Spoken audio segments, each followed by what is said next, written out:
Good morning or afternoon, everyone, depending on where you're from. My name is Dante Micheaux, and I will be moderating this webinar on social sciences and humanities in Horizon Europe. Due to a wonderfully full program, there will only be time for one or two questions after certain presentations, but I encourage participants to use the chat feature to exchange knowledge with one another and to continue the conversations on the parallel networking sessions after we conclude.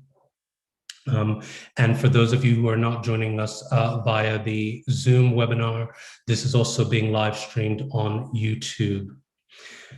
So just to get into the program right away, I would like to introduce our first speaker, who is Beatrice Lucaroni, the policy officer from the Unit for Fair Sciences and Cultural Heritage, Directorate-General for Research and Innovation for the European Commission. Beatrice? Yes, good morning to all. Thank you, Dante, for this nice introduction. First of all, let me thank also the organizers for giving the Commission the opportunity to speak at this important event. What I will try to do is to walk you through the the presentation of the fifth monitoring report on the progress of the integration of social sciences and humanities in the framework program that is close to finish right now, Horizon 2020. This report was published at the end of last year, but it captures the reality of the funding year 2018. May I have the next slide, please? Yes. So the first thing also to say is when we speak about social sciences and humanities in a framework program, what we're really trying to highlight is the human factor in research and innovation. The report provides an indication of a role that is played by the social sciences and humanities in the framework program. But it is not an analysis, no way it is an analysis of the SSH performance. Every year, there is an obligation to monitor the progression of the social sciences and humanities, and this is also a forward-looking exercise. We definitely know that certain main societal challenges need to be addressed through an important synergy between the sciences, including the social sciences and humanities, to create a bigger impact.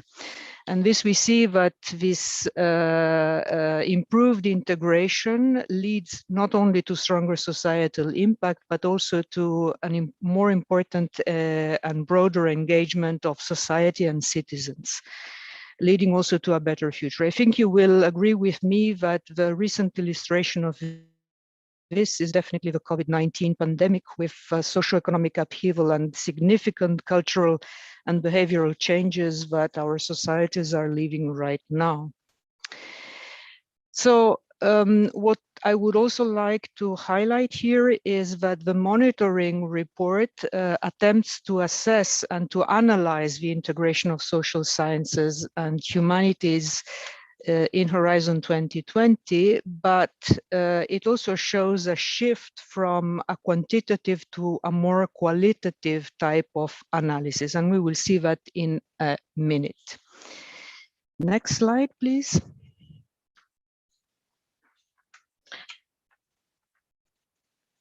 Yes, so the report is looking at a set of indicators that have been fixed since, I would say, a number of years now. It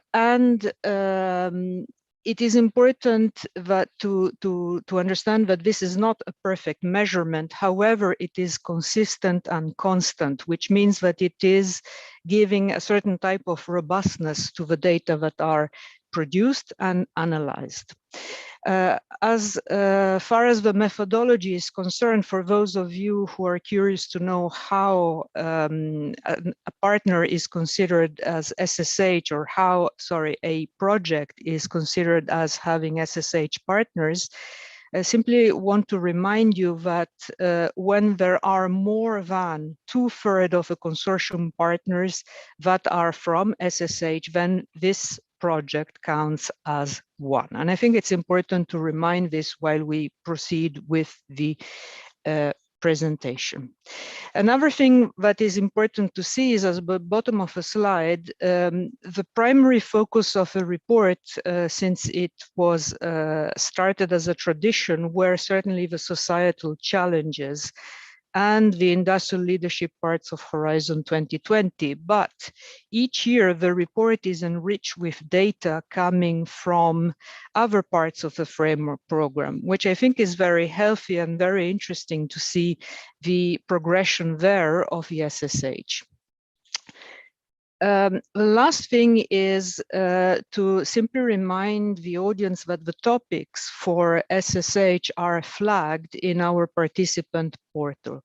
For the moment, there is unfortunately no IT-based solution in place for collecting data on SSH integration in Horizon 2020 in a more easy, I would say, way, and it means that the data on the projects that are SSH flagged and negotiated are extracted manually and analyzed project by project.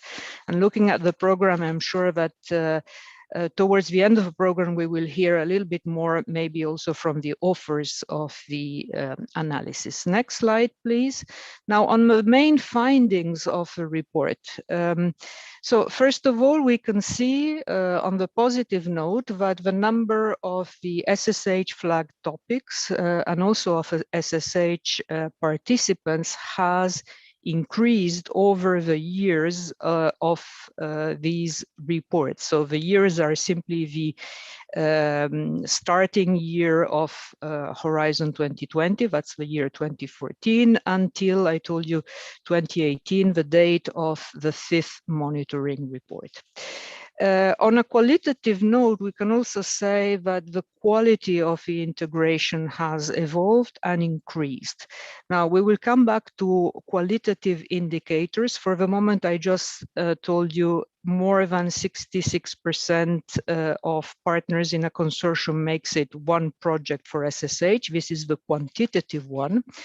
We can also say that the levels of SSH participation vary quite strongly between the program parts and between the disciplines, and also are representing differently the involvement of member states.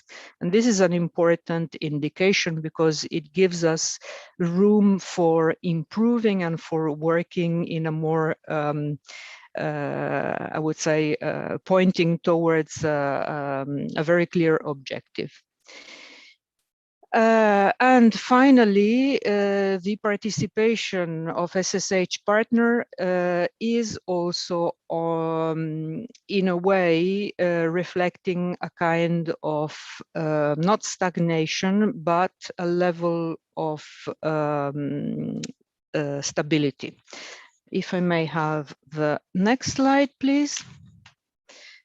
So in this slide, I think we are trying to capture what has happened in the various editions of the report. You see that there are some variations in terms of years of funding. However, the trends are very clear for the the 5 lines that are displayed there. So the first line is the budget to the societal challenges of Horizon 2020, and you see that definitely it is on the rise.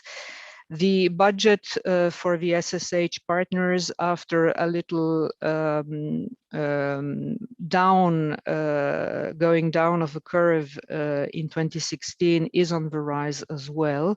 And the same goes for the number of topics that have been flagged in the various parts of the framework program.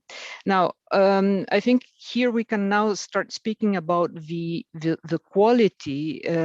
Qualitative assessment is performed simply by looking at 4 indicators. So the first indicator would be if the number of SSH partners is higher than 10% or 20%, if the budget of the funding is going to SSH partners is higher than 10% or 20%, if the person month that are declared in the reporting by the SSH partners in a consortium is again higher or than 10% or 20%. And the fourth indicator is how many disciplines are represented by the SSH partners in the consortia that are analyzed. If it's at least 2, then or more than 2. And these set of 4 indicators altogether will give you an indication of quality. None if the 4 indicators are not met. Weak quality if we only have 1 criteria met. A fair quality if there are 2 or 3 criteria that are met, and a good quality if there are the 4 criteria altogether met for each of the consortia analyzed. It's a bit complex, I agree, but I think it's important that you know what we are speaking about. So we can see immediately that the share of projects of good quality has definitely increased, and this is an important news. May I please have the next slide? So in terms of budget,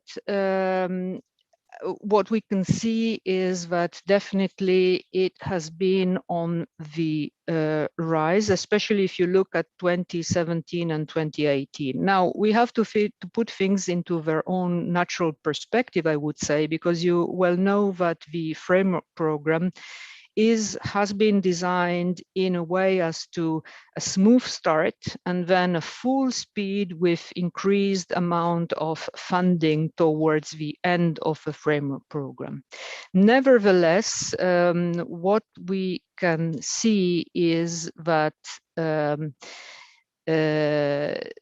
this increase is also reflected in the budget devoted to SSH.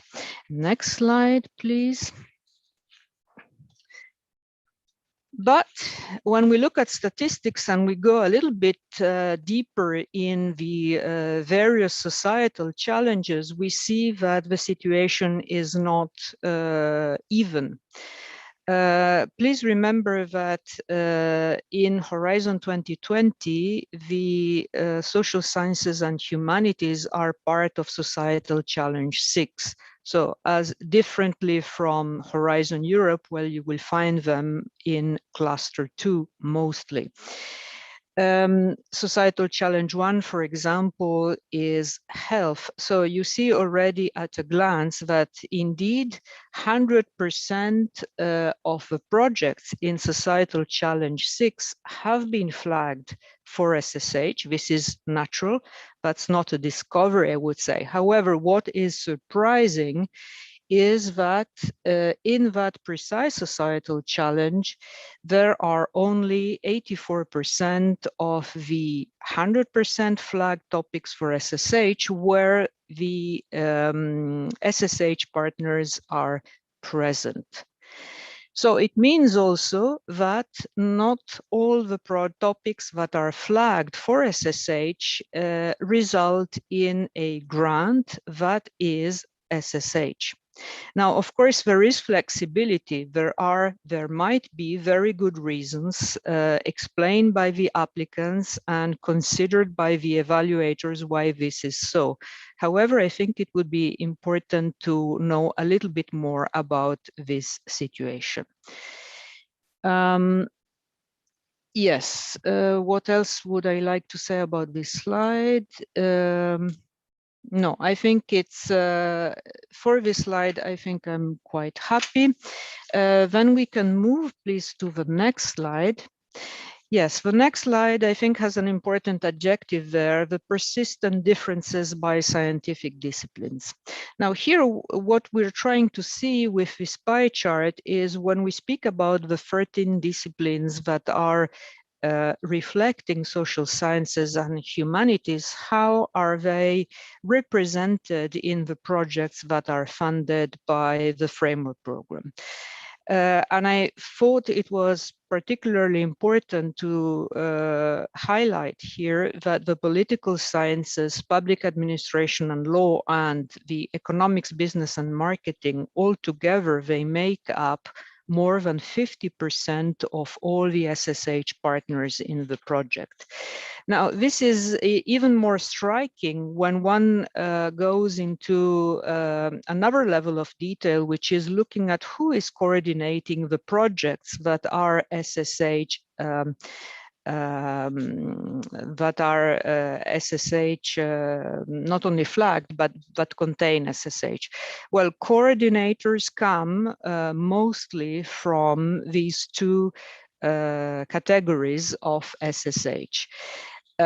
Which also means that maybe if we look at other of the other categories of SSH, there is also room for improvement there to speak with the communities and explain to them maybe they are not aware of the potential of the framework program in terms of funding and joining forces to synergize together with the researchers in a consortium. Yes, I think we can move to the next slide. Well, the next slide, of course, we are in 2018, so you should not be surprised in looking at the member states. Well, the main funding here is that if you want, the founding member states, the old member states that acceded to the European Union back in 1958, well, they are more represented in terms of SSH. And the second wave of accession in 73 is also present there. So you see there is this trend, which means also that, again, I think this means spreading the word about the SSH potential of a framework program and increasing the synergy in order to flatten a little bit this strong geographical concentration of SSH partners across the member states. So may I Yes, I see that there are a lot of questions. Maybe I can take them afterwards. Sorry for that, but I have two eyes and I'm looking. I don't want eyes to cross. I'm looking at various boxes here. So bear with me, and we will come to the questions in a minute. So if I may have the next slide, please. Now, this slide, I think on the left-hand side, we're not going to comment it further. This is the 10% threshold that we discussed before with the histograms. They show basically the good SSH integration. Again, not surprisingly, the societal challenge 6 that is devoted to SSH is ranking higher, and you see the other ones that are also in a similar situation. But what I would like to look at is the right-hand side, the other chart, actually, because here we go into deeper into the typology of a project. We have the innovation action, the research and innovation action, and the coordination and support action and the innovation action. And we see that, and I would say this is not surprising if we think about what they contain in terms of funding possibilities, that the CSA, the coordination and support action, are doing a better job, I would say, in terms of SSH integration. Why not surprising? Well, upfront, I would say funding is not devoted to research per se there, but it's more on organizing workshops and trying to explore possibilities maybe in the future for setting up a larger consortium and organize research on that. Also, another thing to see is that CSAs are of a shorter duration generally than the research and innovation action. Nevertheless, I think this is also an important take-home message. Next slide, please. So the next slide shows that the coordination situation. So we see that a minority of coordinators are from SSH. I think we can couple this to the previous graph, the pie chart, if you remember. 29% of the projects are coordinated by SSH partner. And I think this is an important data, because if 29% are coordinated by SSH partner, this is definitely higher than the 26% of the partners that are present overall in the flagged project. May I please have the next slide? So here what we can say is that there are definitely encouraging trends in the other parts of Horizon 2020 program, in the excellent science part. This is the European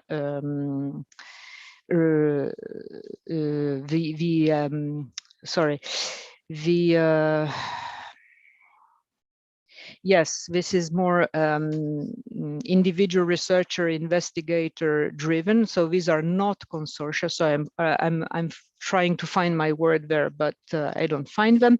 So and here we can see that the trend of SSH participation is on the rise. And as a reminder, I think to understand a little bit better is that the funding dynamic in this case at the European, the ERC, sorry, is more bottom up. So we go to the conclusions with the next slide. So what we can say is, first of all, that the efforts are paying off of a flagging exercise. That second thing is almost everywhere we can see the participation of the SSH community. The third thing is that the SSH dimension in the framework program is more and more known. And the fourth thing, I think, is that there is still a high potential for increasing even more the participation of the SSH. In the next slide, please, we will look with the other presentation from Mr. Harald Hartung, who is the head of the unit I'm working at, the situation in Horizon Europe. But the situation in Horizon Europe is determined, in a way, the evolution of the SSH integration is determined by the results and the findings of the present report. So we think that the reports so far are really a precursor for the future framework program. And well, we will see that deeper integration will be displayed, and you will also learn a little bit more about how the integration of SSH is performed and forecasted and planned in Horizon Europe in terms of the procedures, in terms of the forms, in terms of the training, and of course, also the selection of the experts, which I think is of paramount importance to have a good evaluation for a good integration of social sciences and humanities. My message would also be that we have to continue to work together towards achieving this goal, but the goal should not be artificial, meaning that there are areas of a framework program that definitely have an untapped potential for the participation of SSH, but there are others that might not be mature enough or not at all suited for SSH integration from the start.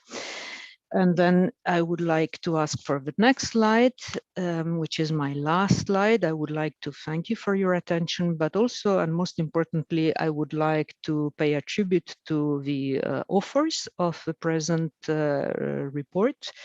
My colleague Christoph Kania, whom I don't know, my colleague Richard Buchs, with whom I'm working right now. And if you have questions or comments or suggestions, we would be very happy to have them. Thank you. Thank you so much, Beatrice. We unfortunately have gone over time by a little bit, so we have just a moment to ask one question, but I will point out to participants that there were several other questions about SSH integration in Horizon Europe that will be tackled in the upcoming presentation. So please don't worry. So the question that I have for you, Beatrice, is aside from promoting opportunities to this community, are there any measures plan to increase the balance of disciplines in Horizon Europe SSH projects, especially to encourage more arts and humanities participation and or leadership, for example, through more explicit encouragement in call texts? Yeah, I think this will be something that will be covered in the next presentation, but I can simply reassure you that yes, we are taking stock of the findings of the report, and we're working in all, I would say, at 360 degrees. So be there the co-creation inside the Commission departments with the stakeholders, meaning the outside. We're working on evaluation forms, on training of the experts, on briefing of colleagues. So yes, there are a lot of things that are going on, definitely. Okay. Thank you very much. We will now have 3 presentations that are examples of the SSH role in Horizon Europe. And I just want to let you know, or I'll ask presenters to please try to keep to time as we're running a little bit over. And for participants, their emails will be provided at the end of each presentation if you have further questions. So please use that as an opportunity, as there won't be questions right after these presentations. First up, we have Richard Filczak, who is the Deputy Director of the Center for Social and Psychological Sciences and head of the Institute for Forecasting at Slovak Academy of Sciences. Richard, will you join us? Sure. Good morning. Good morning.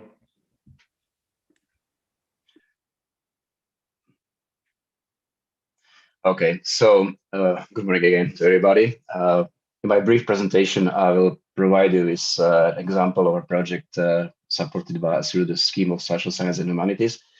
And it's a project which I think is clearly focused on one of the biggest challenge facing European Union right now, and is a target of 2050 carbon neutrality, which is affiliated with many aspects ranging from substantial rebuilding of our economies, social inequalities, gender issues, impact on regions, and how actually overcome resistance or how to design processes for decarbonization on the national and regional level. So the project is called Entrances, or abbreviation is Entrances, Energy Transition from Coal and Carbon Effects on Societies, and is a please next slide. It's a consortium of 14 partners from 12 countries, led by Cornell University and by different research and universities in countries you see on the left-hand side of my screen. Roughly half of the countries are focusing on cases of coal mining, or how this coal mining closure will affect societies, and then we have a specific focus in another streams on regions which are going to go through decarbonization in cities or regions affiliated with changes in production and consumption patterns in different areas. So we have these certain regions. We have organized work around 6 packages and trying to using theories of the territorialization to get outcomes in case of taxonomy, and especially sets of recommendations for public policies for the processes and future research, how we may understand problems of decarbonization on the regional level. Next slide, please. When we look at the substantial changes affiliated with switch from carbon-based economies into post-carbon economies, we are looking at different perspectives which are affiliated not only with technological changes, which are of course at the bottom up of these processes, but these processes affect practically everything from local economic, social context, social psychological, social cultural aspects of the regions and people affected by these processes, and last but not least by political decisions, political processes, which are sometimes better, sometimes less, reflecting inequalities and other aspects affiliated with the impacts of phasing out coal mines, closure of key industries in the society in our countries, and which may actually provide us with better understanding how we may design our policies and how we may design supporting mechanisms such as, for instance, just transition mechanism, how to support these regions to get through the process. On the one hand side, many often this decarbonization is seen as kind of Joseph Schumpeterian approach of creative destruction of capitalism. Okay, we'll close the mines, we'll close the iron mills, we will just simply decrease production of certain ecologically and climate dangerous productions. On the other hand, these processes are deeply affecting employment. We see that the decarbonization is strongly affiliated with the fear of losing jobs, or losing livelihood. They are strongly, these processes are strongly affiliated with the problem of inequalities, actually, who is actually bearing the bigger share of impacts, who is a winner and who is, in a way, loser in this process, and how to provide targeted public policies to address inequal impacts and how to address inequalities in the process of new challenges and coping strategies which are affiliated with transition to clean energy, and those affiliated with the processes of deteriorization or retirization in the coal and carbon intensive regions. So that's broadly overall framework how we look at the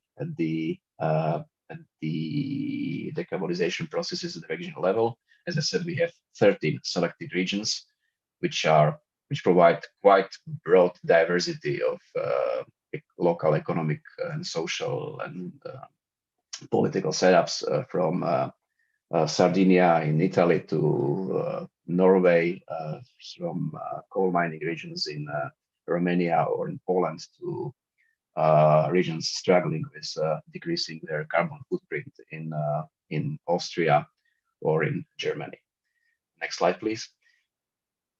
Just to give you a hint of our case, of Slovak Republic case, we are specifically looking in our research of the case of Upper Nitra in the Slovak Republic. It's a coal mine which is going to be closed in 2023.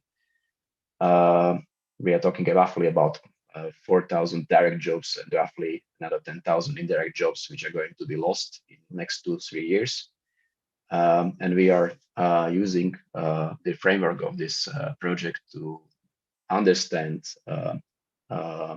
how the processes of decarbonization are controlled or not controlled, what are the political effects of technology, the technological systems, and most of all, how to understand different constituencies or different positions, those who impose the change and those who either copy or resist decarbonization, and how we may actually transform this knowledge or this data we are getting through the process of complex assessment on the regional level, from, as I said, political, social, economic, psychological, cultural, to better understand decarbonization and its impacts, and better understand how to address inequalities and different things which are affiliated with these processes of decarbonization.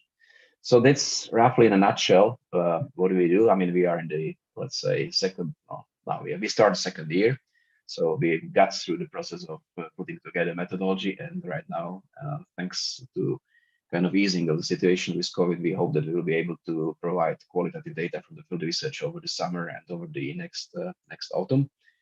And the outcomes from this project, I think the Entrances project may provide an example of project of research which has direct connotations or direct inputs, or might provide direct incentives or into discussions about not only public policies, but also about supporting mechanisms, about how to set up just transition mechanisms to use available resources to leverage changes on the labor market and transform labor market and provide opportunities to people who are losing jobs during these processes of closing of mines or decarbonization, and how to transform economic basis at the regional level so they are in line with the goals of carbon neutrality of the European Union by 2050. Next slide, please. If you're interested about the project, there is a link for the project main webpage on the euentrances.eu, and we also have newsletter where we are trying to post a growing number of researchers and stakeholders with data and information articles we gradually start to publish in the project. Thank you very much for your attention. Thank you very much, Ricardo. Next, we will have Elodie Rouge, who's the Senior Project Manager at the European Organization for Security. Elodie? Hi, thank you. Good morning. I think I'm going to turn off my video because I don't trust my internet connection today. I think it would be better. Sorry for that. So, good morning, everybody. My name is Elodie Rouge, and I'm working for the European Organization for Security. And today I'm going to present the Horizon 2020 project called EU HypeNet, in which we're involved. So please, next slide. Yeah, first, very quickly, a couple of words about us, US. So we are based in Brussels, and we are legally speaking an SME, but we can be seen as an association. We represent our members coming from the European security industries and the research community. Our work is divided into two main areas. We have the policy side and the research side. Regarding the policy side, we have several working groups, such as border management or research and innovation.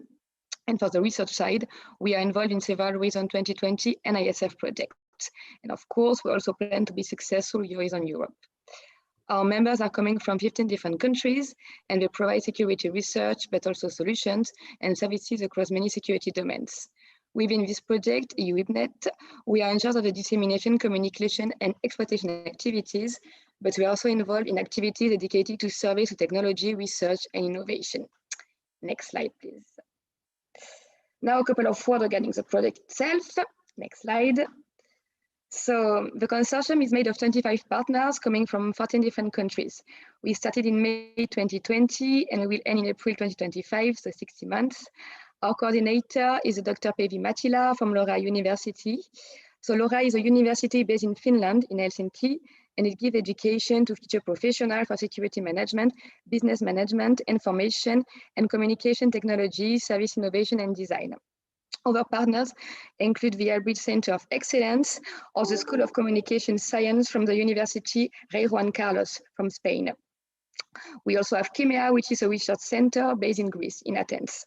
So we can say the project is a great example of collaboration between social science experts, solution providers, and governmental actors. Next slide, please. In this project, we aim to empower our network to fight against hybrid threats by spreading knowledge and facilitating cooperation between industry, practitioners, and academia. So the project will provide advanced solutions for network collaboration, and it will also deliver recommendations for training, standardization, and industrialization of innovations. It's addressing 4 fundamental areas to ensure the coherence in its results. So the first one is the one dedicated to future trends of hybrid threats. The second one is called cyber and future technologies. The third one is the one dedicated to resilient civilians, local level, and national administration. And finally, we have the fourth one, which is the one dedicated to information and strategic communication. This area creates an opportunity to focus on all hybrid threats domain, and it will ensure that the project delivers current results. Next slide, please. The picture on this slide is clearly summarizing what we aim within this project. We can see here that the project is enhancing resilience to hybrid threats. The idea being to create a state-of-the-art network to ensure the synergies between other networks, and especially with the security practitioner, academia, and industry. This allows existing resources to connect gaps and dots in the innovation solution and research landscape.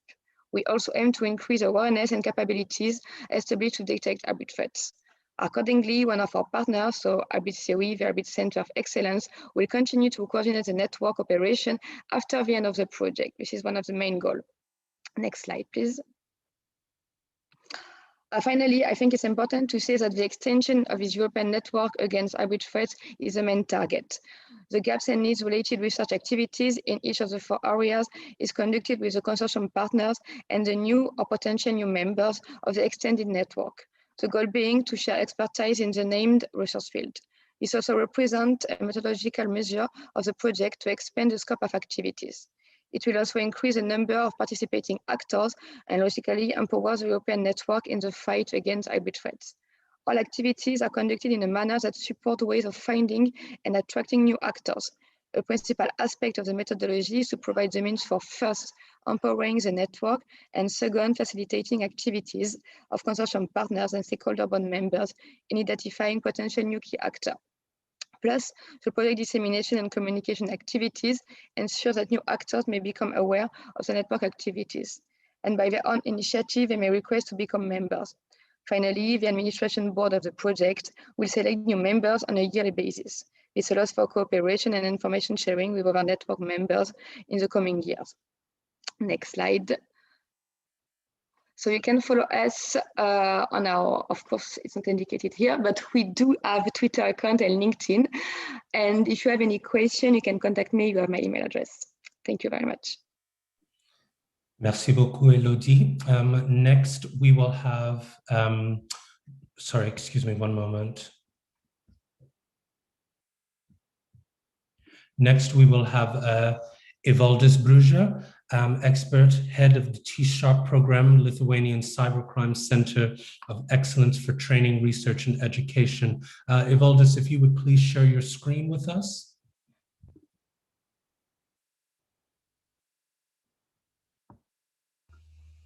Hello, just a second. Yep.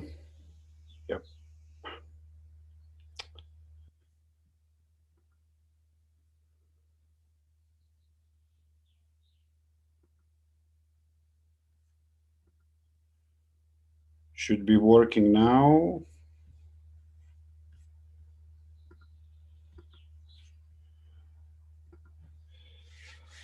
Okay, let me check. Can you see the screen perfectly? Slides. Okay.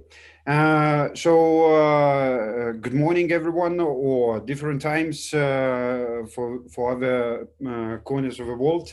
Today, I would like to introduce you a SPARTA project, which is one of 4 major pilots launched by DG Connect to pilot the activities and prepare for European Cybercrime Center of Excellence network establishment, which is the organization recently starting the activities. and we are contributing to it, streamlining the processes and helping that to be successful. Talking about different links between technical sciences and social humanities sciences, I think I personally can be one of the good examples, holding few competencies from IT originally, then moving to economics and psychology.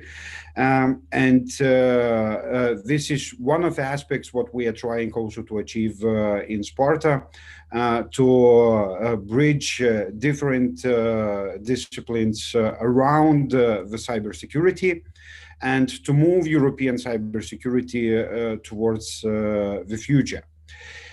So SPARTA by itself is a really huge project. It unites 44 partners from different fields, including academia, industry, and specializing institutions. We are currently around 500 people working jointly together on implementing this project across Europe.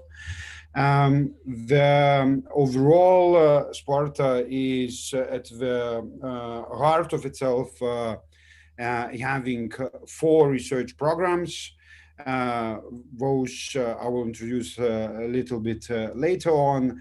And the major focus is to, I would say, bring back strategic autonomy in cybersecurity area and related domains to Europe, and also move forward with the leading position in the world, talking mid-future and far future, 10 to 20 years from now. Yeah, we are working on 3 major instruments. That is road mapping of all initiatives, putting and bridging together all the cybersecurity efforts around Europe. Also streamlining the research and trying to join and to make it as collaborative as possible.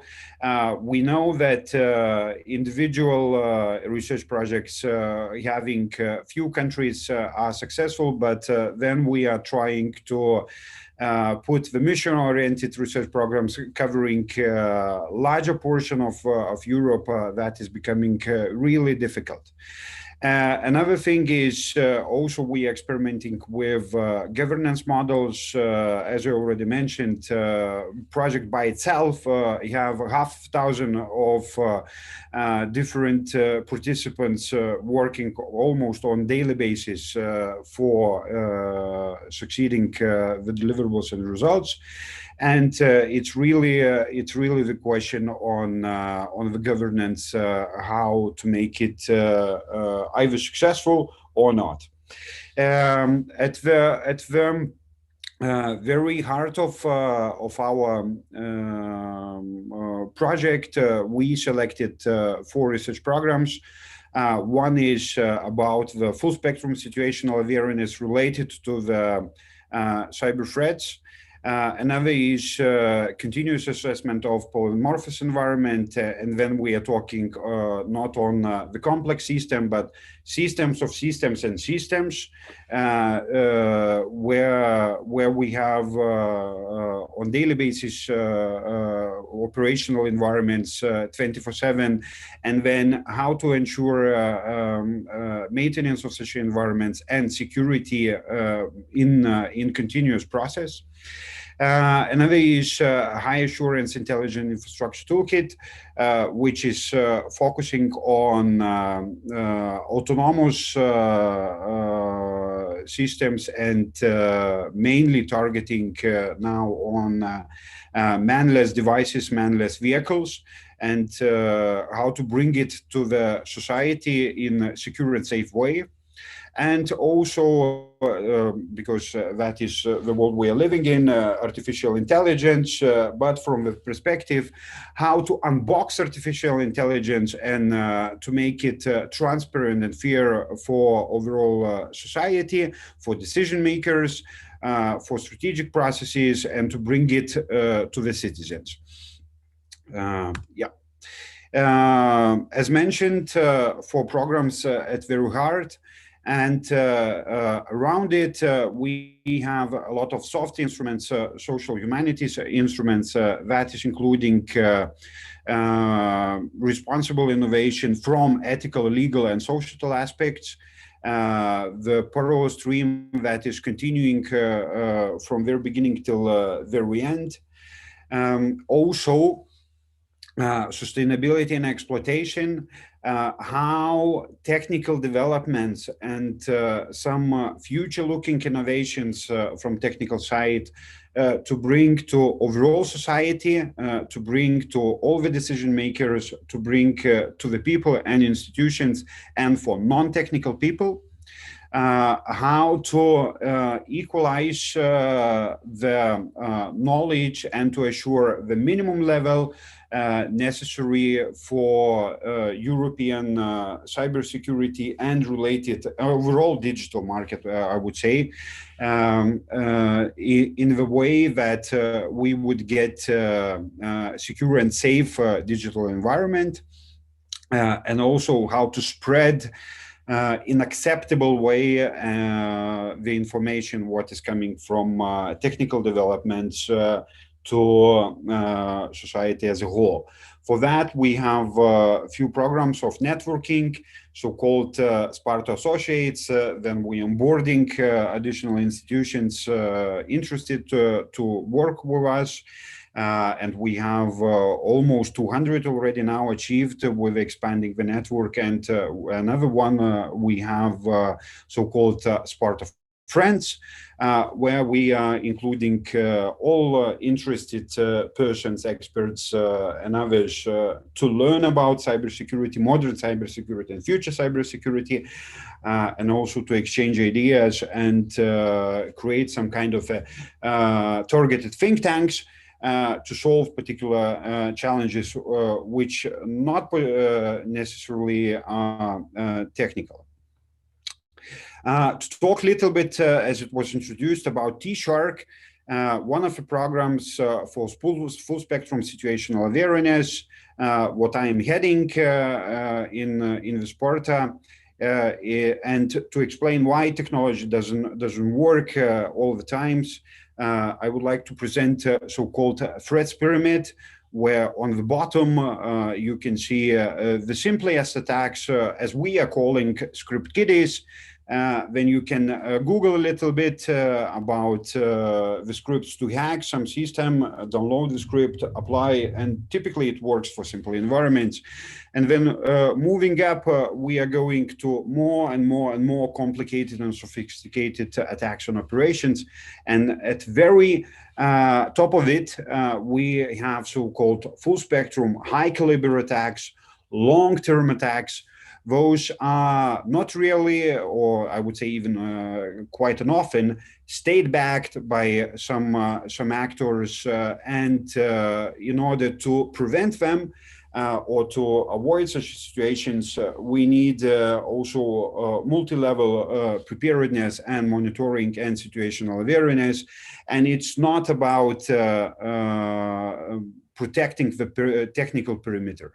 It's also about sensing what is on the communication channels, monitoring what are the topicalities are rising up, monitoring the behavior of some malicious group, and integrating all the information into one picture in such a way we can move to the prediction.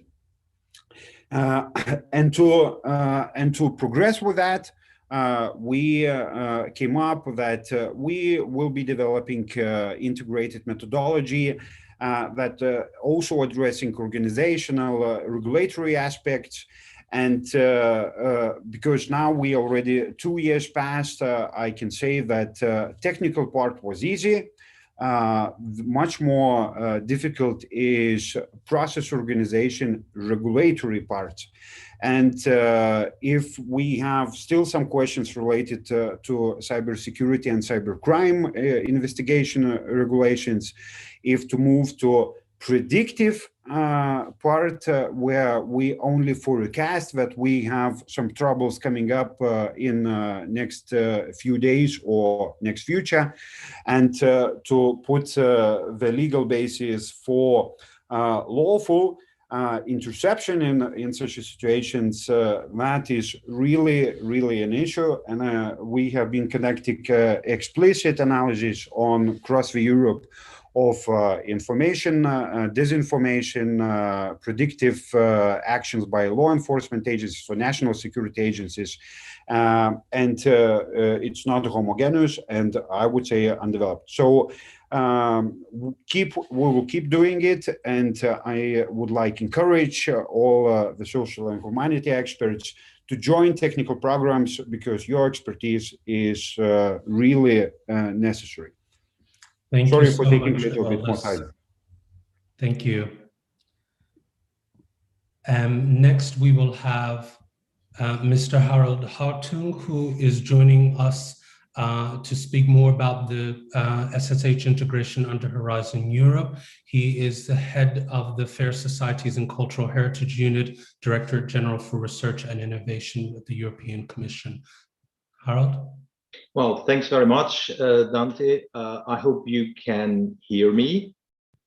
Yes. Okay, so this is a clear answer, and thanks very much. Now, thanks very much, for the invitation, and secondly, that I can do this presentation to you. What I would like to do this morning is to guide you through the miracle world of the integration of social sciences and humanities in the new program. And what I can do is that I can build on what Beatrice has already mentioned about the monitoring report. I do not yet see on the screen the presentation. Do you see it? No.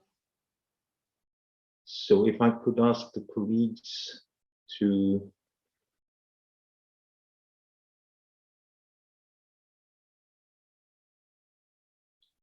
Yeah, I think that looks good.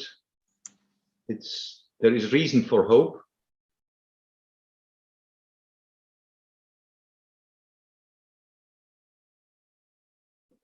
I think I can already start right now, and then we catch up with the slides, because we're a bit pressed for time, as Dante mentioned to me. Well, we are working now with the biggest research program worldwide, and this, of course, is also a big obligation.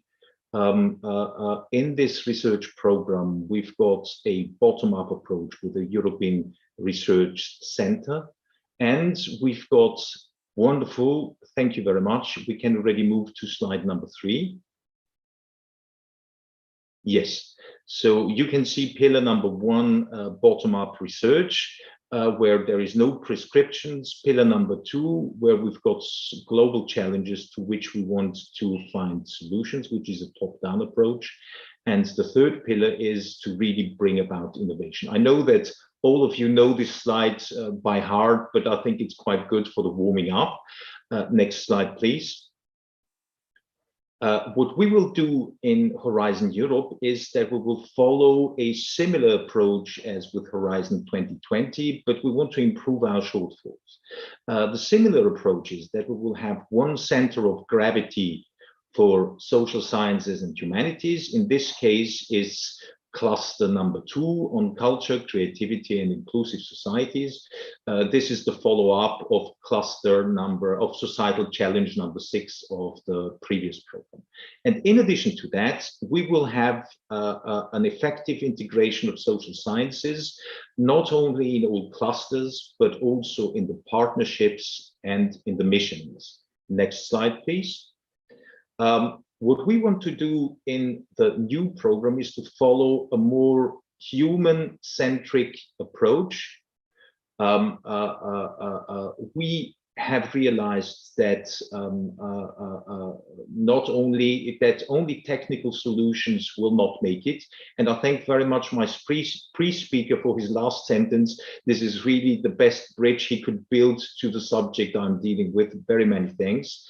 And we want to have social sciences present in all missions, partnerships, and clusters, because we want to achieve societal impact. Next, please.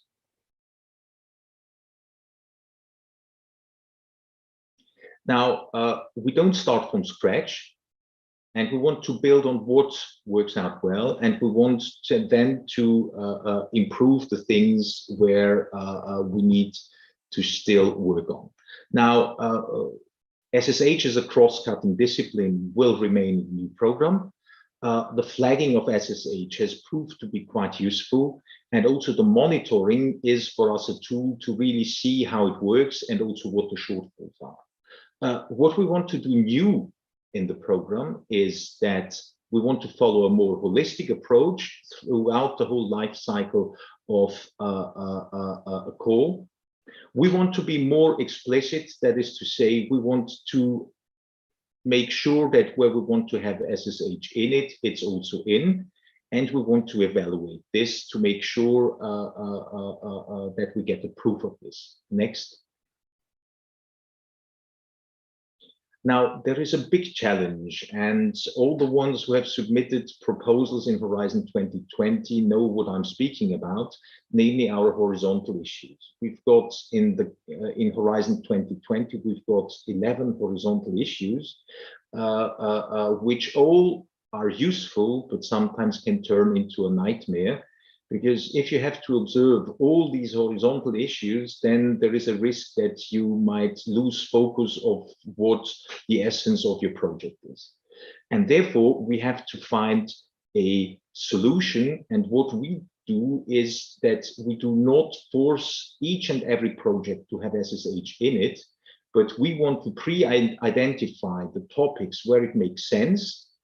And where it makes sense, we flag them, and we want to make sure that where SSH is on it, it should also be in it. Next slide. And there we've got a new position on that, because the new program very much focuses on impacts. And for this, we have developed the impact pathways. I remember that with the Austrian presidency, we had an in-depth conference and discussions about that. And the scientific impact you see here as the first one has always been present in our programs. But what we now reinforce is the societal impact and the economic impact. And these two impacts cannot be achieved without an active contribution of social sciences and humanities. Next, please. Now that I've mentioned the background, let us go into how this will be implemented. And when I mention how this will be implemented, this is the current state of our preparations. It has not yet finally been approved. This will take place within the next few days or weeks, but I still should mention this is the state of play. And before sharing this slideshow, we will then still amend the forthcoming slides with a watermark state of preparation. So please take it with this question mark. And there it's the whole cycle from the creation and drafting over the flagging, the evaluation of the proposals, the selection of experts, and the reporting. Next, please. The co-creation and drafting. Well, the ones who are in our program committee have experienced this. I think in the beginning it has been a quite cumbersome process, but in the end, we have managed to create ownership of all the stakeholders involved. Now, what does that mean from a practical point of view? Our structure internally. We've got the so-called scribes. These are officials in the commission who write the topics. We've got the coordinators of each of the clusters, and then we've got SSH correspondents for each of the clusters. In my units, each of the policy officers is at the same time a correspondent to an individual cluster. And the second bullet point, what do our SSH correspondents do? They liaise with the scribes and the coordinators. They give advice when they read through the topics. Could that make sense to do SSH in there or not? And if so, to discuss together on how to best phrase this. And they are also responsible for the monitoring of the SSH and for briefing the experts as evaluators.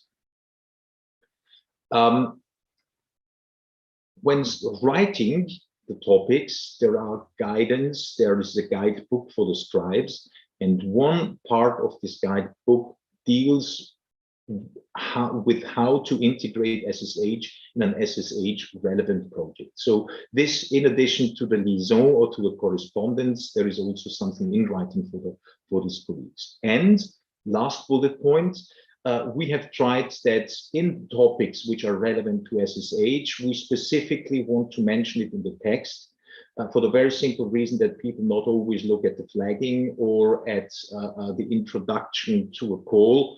So we want to be very clear that where SSH should be in it, it should also be mentioned in the text of the topic. Next, please. The flagging, as I've mentioned, we don't want to degenerate in a box ticking exercise where someone just mentions SSH and that's it. But we want to make sure, we want only to select the topics where it makes sense to have SSH in it, where it makes a real contribution, and there it should be in it. And for this, we do the flagging exercise. Next, please. I now go to the proposals. You all know that we've got forms for the proposals. And when you look at the last bullet point, you will see there that in part A of the proposals, the consortium and the individual members are described so that you can verify, is this a department which deals with SSH? Are the CVs of the, do the CVs of the experts, of the members of the consortium have SSH background? This already for the evaluation can help you. And then, as you see in the bullet point above, you need to explain why you have SSH in it and in what way you put it in.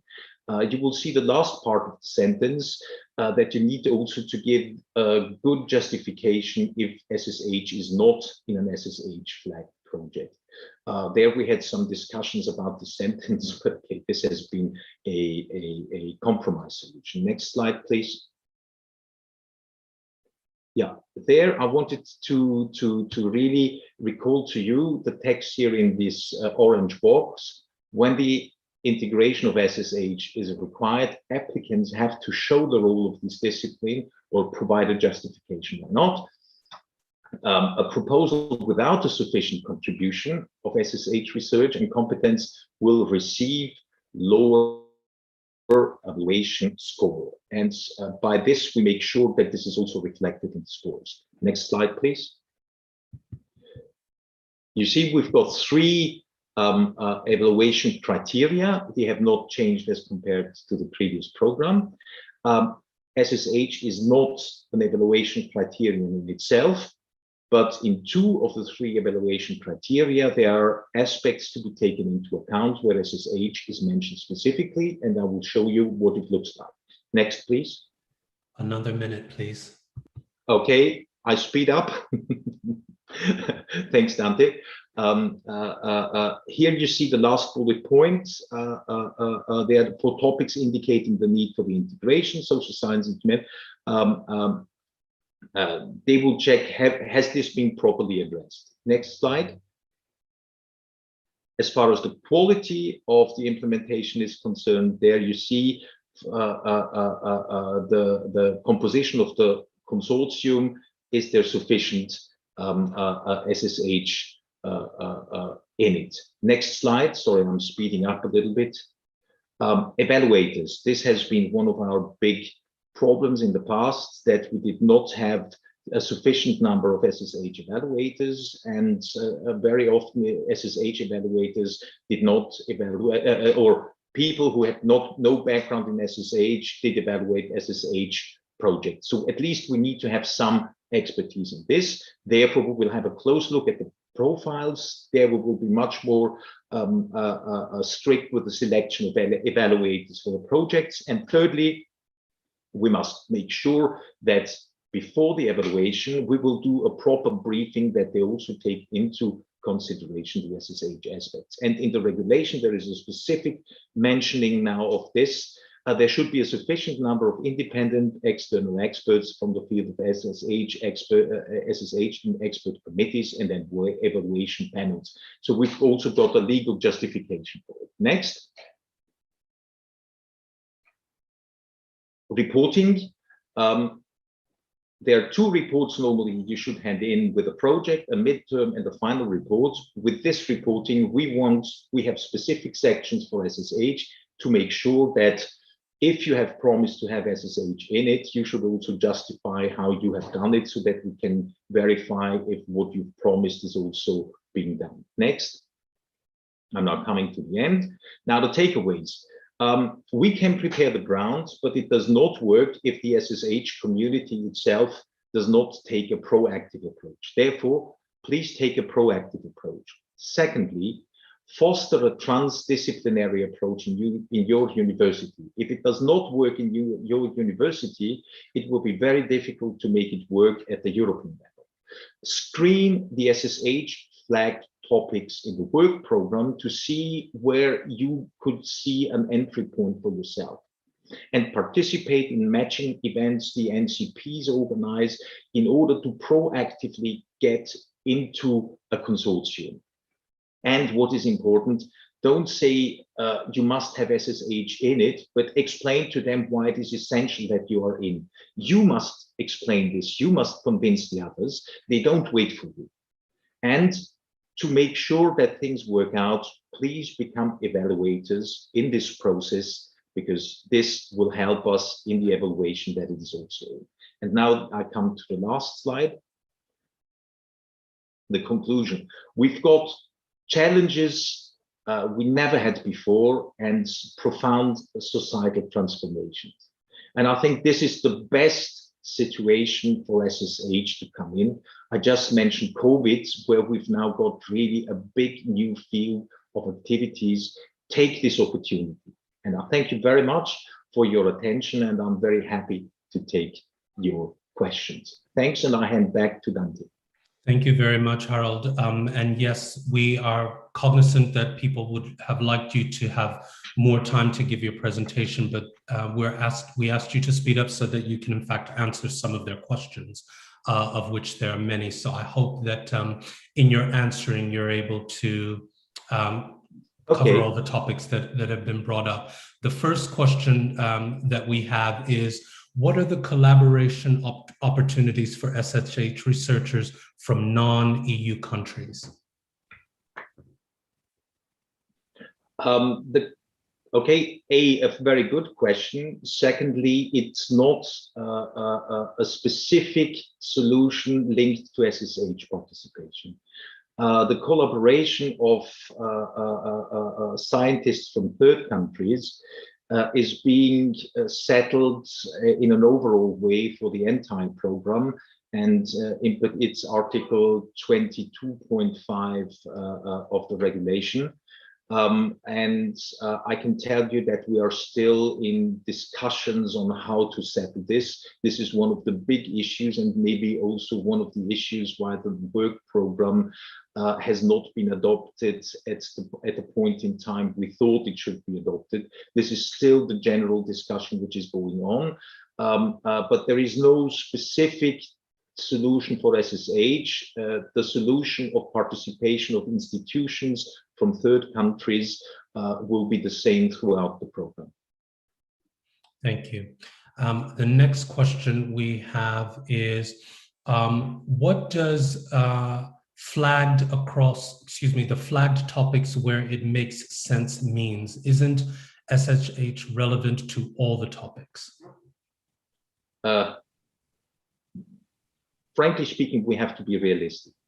The reason why we flag for SSH is that earlier on, we've also tried to have it throughout the program. It simply did not work because people in areas where it's not very important simply did box ticking exercise, mentioned in the application 3 times SSH, but nothing happened.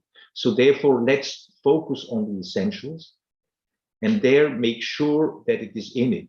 It does not mean that in all the others, non-flagged ones, SSH is not allowed to be in. There, if you've got a good line of argumentation when consortiums are being formed, and you convince them that in a non-SSH flagged one, it would make very much sense that SSH is in it, wonderful. But we don't want to force people to do that. Thank you very much. So thank you very much for that presentation. We will also remind the participants that the slides will be shared, and you'll have opportunity to discuss some of the things that were raised in Harold's presentation later on in the parallel sessions. Thank you very much for your time, Harold. My pleasure. Thank you very much. Sure. Next, we have Matthias Reiter-Pasmanti, who is going to be talking about the role of member states in mainstreaming SSH. Matthias is the Deputy Head of the Department for Social Sciences and Humanities at the Austrian Federal Ministry for Education, Science and Research. Matthias? Yeah, thank you very much, Dante. Thank you for the invitation and for this great event today. And I'm very happy that I can take up a number of points also from my pre-speakers. Next slide, please. I want to give a little bit of background why this topic is important and why there is a specific member states perspective. And the first instance to remind ourselves of is that social sciences and humanities have a very prominent role in the legal basis of the framework program Horizon Europe, in the regulation and the specific program. And there is specifically the Article 4 in the regulation that says social sciences and humanities shall play an important role across all clusters. And the framework program Horizon Europe is the program from the European Commission, but I really liked the comment and the positioning of Director-General Jean-Éric Paquet at the launch of Horizon Europe here in Austria, when he said it's really the research framework program for Europe, so it's the program of the Commission and of the member states. So I'm saying this because this Article 4 is really the reminder to all of us in all the member states to look after this topic. Next, please. Yeah, and also as Harald Hartung mentioned in his earlier talk, social sciences and humanities were a focus also of Austria's EU Council presidency already 3 years ago when we were negotiating the content of Horizon Europe, and our Minister for Education, Science and Research, Professor Heinz Fassmann, said that the challenges of our time cannot be solved by contributions from the natural sciences and engineering alone, and we need contributions from social sciences and humanities. He said this in front of a full hall, as it was common then. And I think this statement has been also underlined today by the colleagues from the Commission. So it's just yet another reminder of the importance of it. Next slide, please. So my aim today is to give some ideas, to give some of my experience as program delegate in Horizon 2020 Societal Challenge 6 and now Horizon Europe's Cluster 2, experience in working together with delegates from other program committees here in Austria and in the other member states, and present you some personal views and ideas what member states can do about this issue. So the first bullet point is important to me. Interdisciplinarity is not only a task for the researchers, for the applicants, but also for the policymakers who design programs and who implement, who manage programs. So engagement across sectors and levels, the researchers, and I think we heard today some very great examples from actual research projects. We heard Harald Hartung's call, please be proactive. And we heard all the measures the European Commission is taking in implementing and making it possible to include the expertise of the social sciences and humanities. And I think also on the member states level, we need to be more proactive. And my point is that social sciences and humanities researchers should offer the expertise, to policymakers already in the course of thinking of new ideas for calls, for research topics, where we should focus our attention to. And my call is to researchers to get in touch with policymakers, but of course also to policymakers to get in touch with researchers.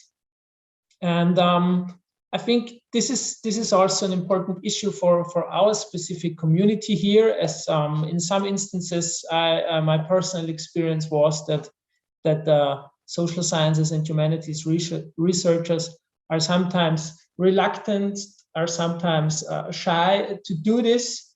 But my personal experience in the last years was really that all policymakers that I have talked to were really interested in getting SSH expertise, in getting the view from sociology, from political sciences, from history. Currently, there is a high demand for behavioral social sciences. There is, of course, always high demand for economists and the psychological view.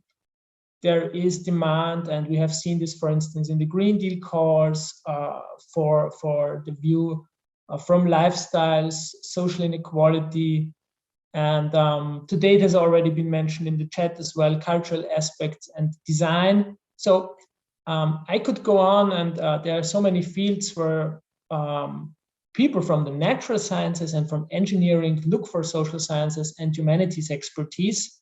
So the experience really is that these views, these theoretical, methodological, scientific inputs are very much welcomed. So it's not like people are wondering what these societal insights are about. Very often it's quite the contrary. So I think this is really something the community, both sides, the research and the policymakers should do to get in touch with each other. And I can say from the Austrian experience that we have a group among program delegates where we exchange news, where we exchange current developments. So there I have the opportunity to inform colleagues about what social sciences and humanities can offer to their specific clusters in Horizon Europe. And that is where actually my focus is on the clusters in the second pillar, cluster 1 on health, cluster 3 on security, cluster 4 on digital industry and space, cluster 5 on energy, mobility, climate, and cluster 6 on food, natural resources, bioeconomy, etc. So this group of program delegates in Austria is really useful to convey messages, to also get colleagues that are delegates in other clusters in touch with experts from social sciences and humanities fields. So they usually have small groups of experts that give them input, that give them ideas, that give them feedback from the scientific community. And there it's very good to have experts from social sciences and humanities. So this is a very practical thing, you know, to provide people with names, with experts. But yeah, when it comes to specific questions, for instance, the health delegate might not know a very specialized person in the new upcoming field of medical humanities. And now during Corona, all of a sudden, historic knowledge from medicine was of importance. So these are very practical things to bring people together, to point towards experts from certain fields, but it's important. And my call, my encouragement is also to find out what is the tradition, what is the system in your country. Can you get in touch with the delegates in the clusters? And if not so, get in touch with the NCPs. And I'm not talking about cluster 2 here, I'm really talking about the other clusters, because that is what SSH integration is about. And this might sometimes be a new thing to do, a new thing for both sides, but my experience, and I also know the experience from other people, from other member states, it's always a very positive one. And I think if we have the demand from the program structure, we also need the supply side of experts, of expertise. So these two things have to match. And maybe one more notion here is that in some countries, and also depending on the country, the member state, in some areas, there are national programs that connect with the clusters in Horizon Europe, that connect with the European Framework Program. In some member states, it's very direct. In others, it's more loosely connected. So also look to the national programs, whether you as researcher can offer your social sciences and humanities expertise also to the development of research programs on the national level, because very often this is the preparatory step, the first step into this world. So if these two areas, the national and the European, connect well, if they follow similar logics, then it's much easier to perform also on the European level. So yeah, I was also asked to speed up a little bit and to have time for your questions. So I think these are my main points. Really find out in your country if there is a way, what is the way to get in touch with program committee delegates, contact the national contact points, but not from cluster 2. You are doing this anyways, from the other clusters, to offer your expertise, to learn about new cores. And I think right now, maybe this is my final point. Right now is a very good moment, as after the summer we will be starting to negotiate and to plan the new work programs for the period 2023-2024. So if the SSH expertise is out there, then I'm very optimistic that it will also be taken up. And I have one last slide. I don't want to talk about it, but please show it. During the Austrian EU Council presidency, we have prepared a very brief leaflet with some ideas, some inputs, what to look for when you bring SSH expertise into a program. And I have just put the link to the download also in the chat, so you can have a look at it, and I'm very happy to take your questions. Thank you. Thank you very much, Matthias. The first question you sort of touched upon, but if you could just restate what you said is, you know, for people who are new to the process, how can they get in touch with cluster leaders? And then the second question is, if you could give an example of someone offering their expertise as an expert, and by that getting engaged. So take them as you will. Yeah, thank you very much. Yeah, I mean, cluster leaders, the technical term is delegates. So each cluster in Horizon Europe has a program committee where the European Commission talks, discusses, negotiates with the member states on the content of the work programs. And now we will be seeing the release of the work program 21-22. But there will be these 2-year work programs we will be talking about, we will be negotiating. And each and every country has a delegate and has the NCP. In some countries, the delegates are well known in their communities, so you might already know who the people are. In some other countries, you might have to look them up. In some countries, they might be very open. In others, they might want to be approached through the national contact point because they work on a much more strategic level. So this is really different, and you should find out how it is in your country. But this is part also of my personal call to intensify the interaction between policymakers and researchers also in our field. Thank you very much, Matthias. Next, we are going to have Gabi Lombardo, who is going to be talking about a bridge between SSH researchers and policymakers to co-design what they need from a European framework program. Gabi is Director of European Alliance for Social Sciences and Humanities. Thank you very much, Gabi. Thank you, Dante, and thank you for inviting me here today. And it's a perfect continuation of what Matthias was saying, because I would like to present you with this is not an European project. This is a very much a collaboration between social science and the humanities research communities. And our, can you have the next slides, please? And the European Alliance for Social Science Humanities is an alliance of over 65 members. I think it was 69 by now.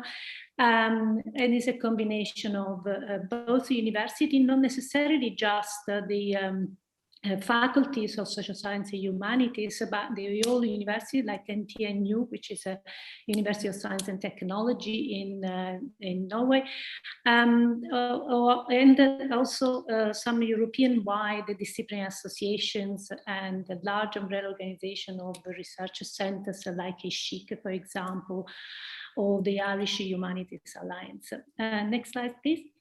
The focus of issue is very much to engage with policymakers. This is the voice of social science humanities at the science policy level. And we have, at this point, we are the largest advocacy in science policy organization for these disciplines. We really foster this interface between social science humanities research, how we do research, and the technicalities of how science is funded, not just nationally, but at the European level. And we also do some work of advocacy for social science humanities at the global level with other organizations. And the point is simply to make social science humanities result more visible and to make sure that the machine that fund the research will be completely inclusive of our peculiarities as a researchers, if there are peculiarities, or how we actually aligned with other sciences. Next slide, please.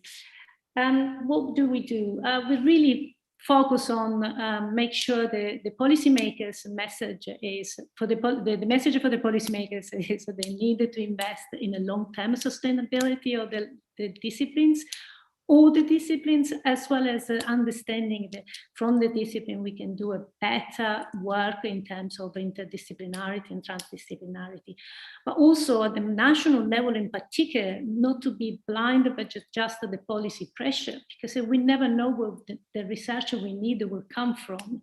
And COVID is a typical example that everybody's bringing to the table at the moment. At the same time, we encourage the social science humanity community to engage with science policy. Science policy really determines the way how we do research. They have an impact on, and we needed to communicate our methods, our research questions, and our need in order to be sure that the programs that they designed are responding to our framework and the way we do research or we work and interact with others. Next slide, please.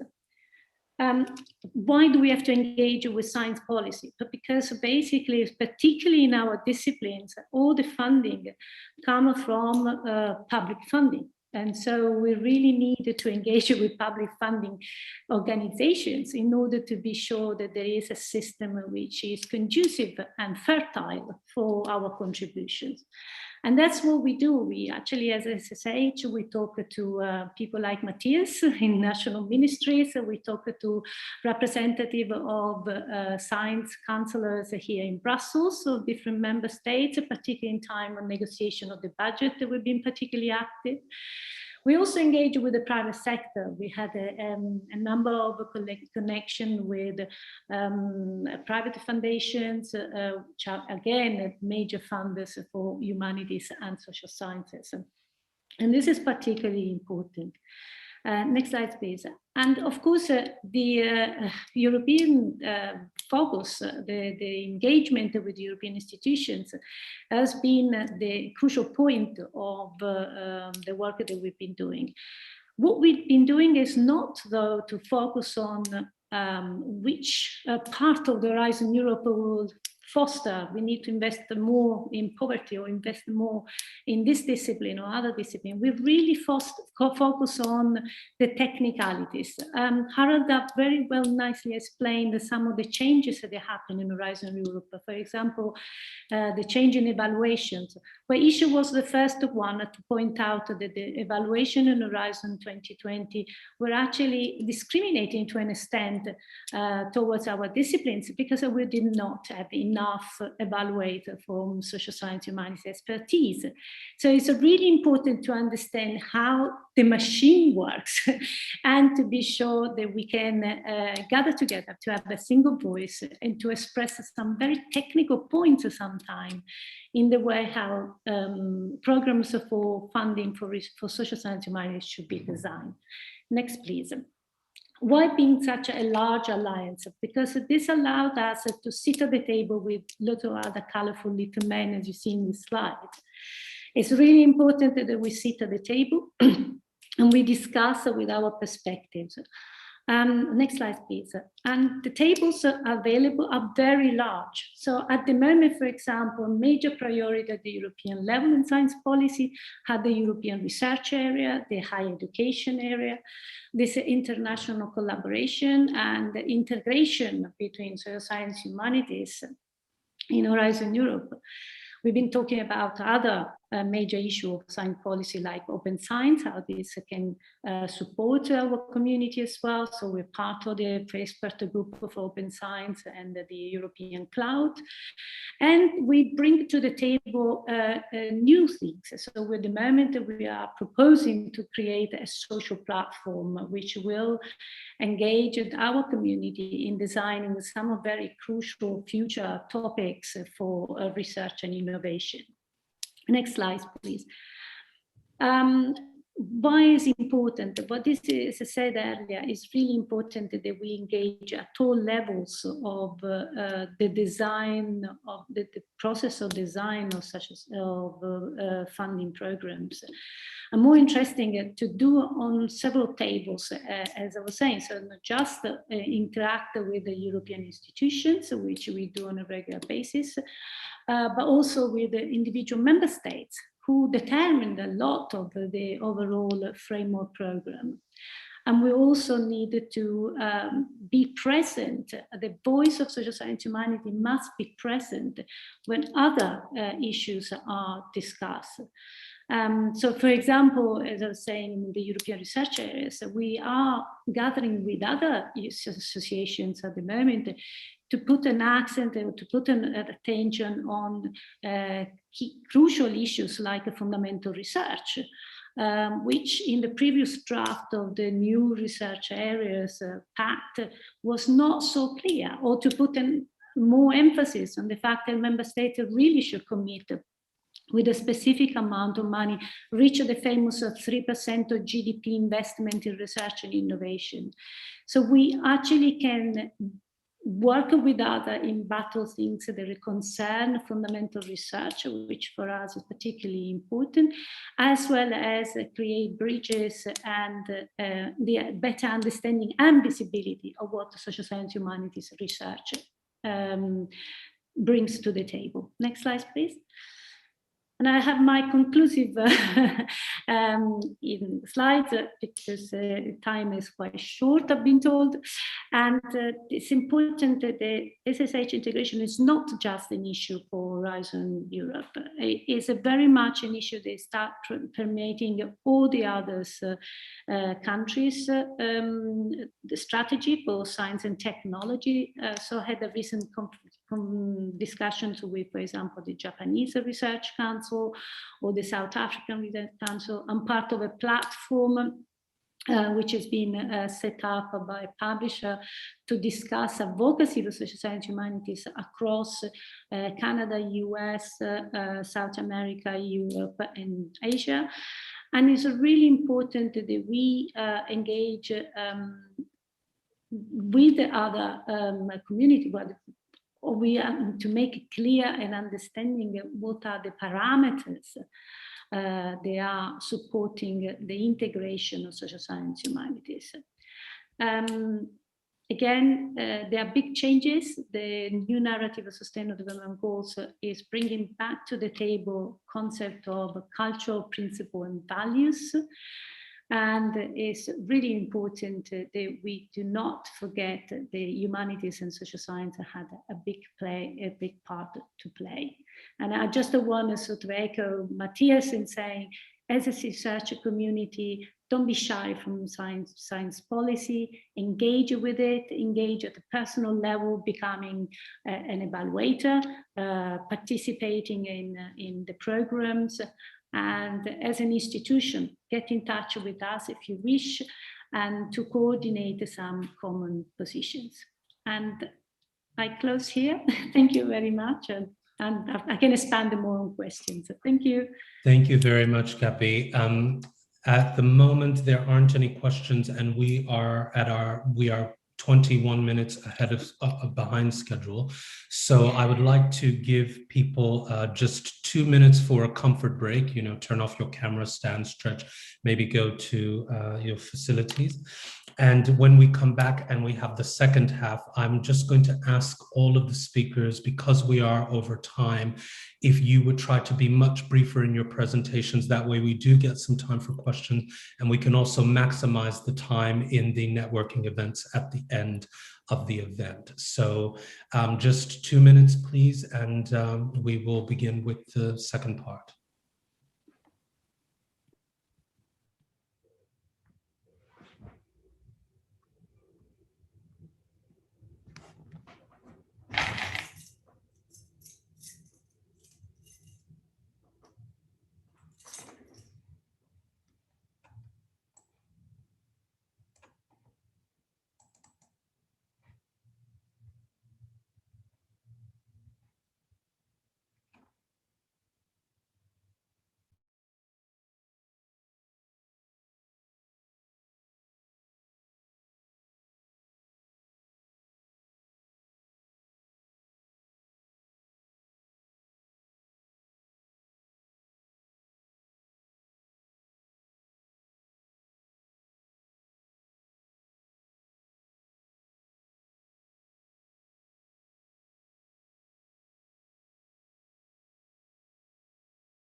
All right, if you all will start to come back to the fore, I'm just waiting on a confirmation that our next speaker is ready to begin. And we will... Good morning. Yes, I'm here. I'm ready. Okay, great. So our next speaker, as we move into the practical part of the event, is Frank Steven Thomas, who is the Deputy Head of the Unit responsible for thematic analysis in the Directorate-General for Employment, Social Affairs, and Inclusion at the European Commission. Again, I would remind Frank, as well as all of the following speakers, if you could be slightly briefer in your presentations, that would be great. Thank you very much, Dante. Thank you very much for the invitation. It's a pleasure to be with you. I have to be impolite and apologize in the beginning and give you a reason why I will be brief and fast. I will have to leave you at 11:30 sharp. But one of my colleagues, the Sherpa of DG Employment for Horizon Europe, is with us this morning today, Simona Rosini. You know him, and he may take over and take questions if we don't make it in that time. But I'll do my best. Thank you very much. I can only confirm what colleagues Harald Hartung and Matthias Reiter in particular said this morning on the importance of SSH. We fully share this. We are certainly looking very much forward to contacts. We are a new DG, a new research DG in the context of Horizon Europe. We are a co-chair of Cluster 2, and I will focus my presentation on that part. And you do have at the end of these slides, to which I will rush today, our functional mailbox and Horizon Europe.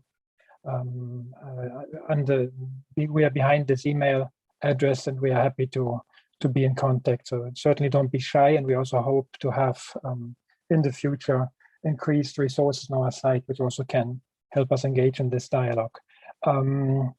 So I will maybe give you two short indications of the background where we come from as DG Employment and how we have contributed in the co-creation process, what are our main interests, and in the second part I would then go more specifically to Cluster 2 on how we see the objectives, impacts, and the complementarities there. So if you could please go to slide number 7 directly. I will just make a reference in the first point on the policy background and to provide you as a reference what we call the European Pillar of Social Rights and the related action plan, which was adopted early May at the Social Summit in Porto.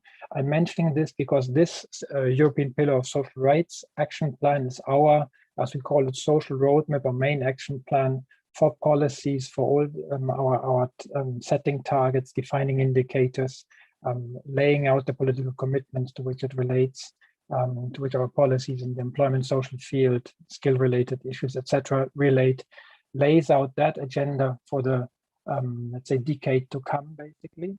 And it shows you here, I'm sorry, and it shows you here in the slide visually the 20 so-called principles of the European Pillar of Social Rights, which show you the broad areas in which as the DG we are interested, going from fair wages, working conditions, skills and training, poverty, fighting poverty and inequality, to access to essential services and housing. Also related very much to the SDGs, as another speaker already said before. If you could go then please to slide number 9. Yes, so here I just wanted to show you as a second point of background on our side, the analytical interest and the sort of needs, analytical and research needs and interests we have on our side in particular. So we do in-house analysis, which is obviously not research in the way you're carrying out and you're looking forward under this program, but we do analytical work. We do carry out smaller scale studies, also with direct providers, JRC, OECD, research institutes. We are entertaining a so-called social situation monitor, which involves a research network of researchers in the SSH field at large and the labor market and social policy analysis in particular. And we do carry out ourselves annual monitoring of employment and social developments in the European Union, which is actually a treaty-based mandate for us. And we fulfill this mandate as we see it by publishing an annual report, which is called Employment and Social Developments in Europe, which is the middle column here on this slide, which gives you a couple of topics we have tried to treat in this report in the last year. So it's not just monitoring recent developments, but it also analyzes main determinants or main policy challenges from a thematic angle, which in 2018 was the issue of future of work, automation, labor market polarization. In 2019, it was the broad issue of sustainability and also employment, social impacts of climate change policies. We discussed a lot this morning already, and other project owners showed interesting results there. We had last year a focus on solidarity, the need for new social solidarity mechanisms in the social market economy, also to address the new challenges brought about by COVID, social resilience, in addition to supporting the longer term transitions. Or we look at issues of regional convergence and cohesion. And this year, the report is to come out. We look at distributional effects of the COVID pandemic and social economic impacts in particular at sectoral, group specific, but also regional levels. So this, I think, shows a bit our key interest. And you have on this slide that through this work, we obviously not only fulfill this mandate, but we try to contribute to our work to strategies, policy initiatives, impact assessments, governance processes like the European semester, and the energy union process, where we are assessing national plans, national strategies, and come up with the country-specific recommendations. We have just issued a legislative proposal for an adequate minimum wage in the European Union.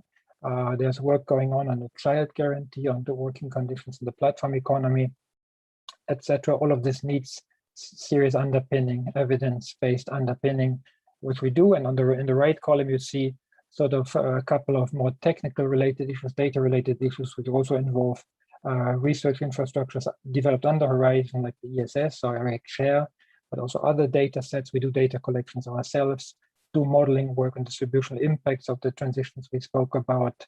We're interested in reinforcing nowcasting of inequality and poverty trends to better understand poverty dynamics and determinants, the evolution of social mobility, and also impact evaluations using linked administrative data. I leave it here, and we're happy to provide you more information there, and also entertain internal seminar series where we do invite external researchers to present with us the ongoing work or the recent research results to feed them into our policy process and policy thinking. You can please go to slide number 15. So I would now come to the main three questions related to cluster 2. Yes, exactly. So here highlighted in red, so the objectives, the impacts, and the complementarities as we see it. If you go to the next slide, please, 16, on the objectives, I would like to highlight that, as you know, the cluster 2 will invite innovative research proposals mainly in 3 fields: democracy and governance, European cultural heritage, and the cultural and creative societies, as well as social and economic transformations. In digital employment, our main interest is on this last area of intervention of the social and economic transformations. And in that area, for example, we do see need for research on issues such as first, or addressing evidence gaps on issues such as tackling social, economic, and political inequalities, support human capital development, and contribute to a European strategy for inclusive growth. Also in the new crisis context, learning lessons from past experiences. Second, we see need for evidence and research on how to modernize our labor markets and social welfare systems, develop adequate skill and training policies, and build social resilience in the face of both the shocks we have seen to our economies and societies right now, but also to longer term transitions and mega trends. And this includes obviously technological change, but also demographic change. We see a need for strengthening research and support on issues such as labor mobility, migration, migrant integration, both in the EU and in sending countries. And we do, as I said, in reference to our in-house analytical work on projects, see a strong need to continue work also on the effects of the COVID pandemic. Through this research, obviously, we believe that this helps facilitate and contribute to the transition we have in mind, but also to ensure the societal impact at which this program aims, and which was mentioned before, and strengthen societal resilience overall. We come to the next slide, probably on the second question. I would like to highlight one of our key priorities is the mainstreaming of SSH throughout the whole program, not only in cluster 2, obviously, because this was said already before today, technological innovations are key, are important also to find solutions to for example, the climate change challenges, but it alone in most circumstances will not be enough, will not deliver, and could even put achievements of technical targets or other targets at risk. It has to go in hand with social sustainability, with accessibility of R&I, with inclusiveness, and with, as we said, the particular angle we bring, the development of skill strategies, skill development, training curricula. It needs to involve all stakeholders, including the social partners, who are a key actor often, and also a potential beneficiary of research. All of this is important, as we said, not only to achieve targets, but also for social and economic cohesion. On training and skills, I would like to say in particular that what we have tried to do in our contribution to the work program is to highlight also outside cluster to a request that researchers, SSH researchers and others do identify the need for changing skill requirements and do develop test curricula training programs as needed, also for vulnerable populations. This is important. This also holds, and this point was made before, I couldn't stress it more, for other tools, partnerships, missions, and other parts of Horizon Europe. And I would also like Harald Hartung said before, invite all of you to be proactive there in projects, signal SSH relevant questions where you see them, to make sure we don't miss them and take them up. Obviously, also for the success of technological innovations, also social innovation can be key. I would like to make one plea regarding to the upscaling of good practices you may develop, such as training curricula in particular. We have tools for that. One of the tools is the European Social Fund Plus. There are other financing instruments at the EU level who are of relevance there. And this is, I think, important also for the societal impact, as successful tools, innovations developed under programs such as Horizon can feed into those programs, and the upscaling can multiply the impact. Here we would like to stress that these programs are in general shared programs, programs of management, of shared management, contrary to Horizon Europe, which means that we also see a shared responsibility, let's say, for bringing results, for bringing relevant outcomes, research outcomes to the attention of stakeholders. For example, the managing authorities at regional and national level. You do have also a network there of ESF plus national contact points, and the same for other funds, the European Regional Development Fund or the Creative Europe program in particular. And we're happy to engage in this because identifying those upfront in the program and the potential for such synergies and will be key. And this is also a new feature in the legal base of Horizon Europe, which we would like to stress. I hope I have not, but my colleagues can come in and correct me later on. One other last feature I would like to stress is the feedback to policy, the focus that we, as an also newcomer to the research world, not only see our role in contributing ideas for, as I said, evidence gaps or research needs in the future, but we do so out of interest, out of experience with the topic.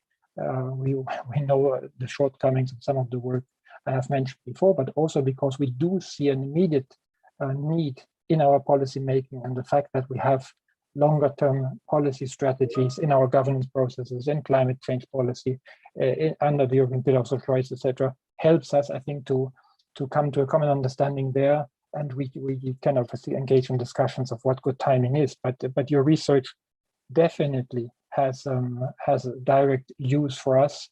And the last COVID call under Horizon 2020 with the focus on social impact of COVID is a wonderful example there. I will stop.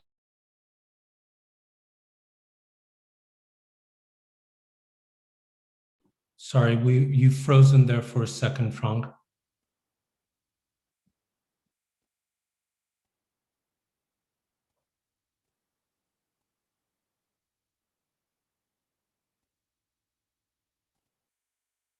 Are you still with us, Frank? If so, please send some sort of communication that you're hearing me.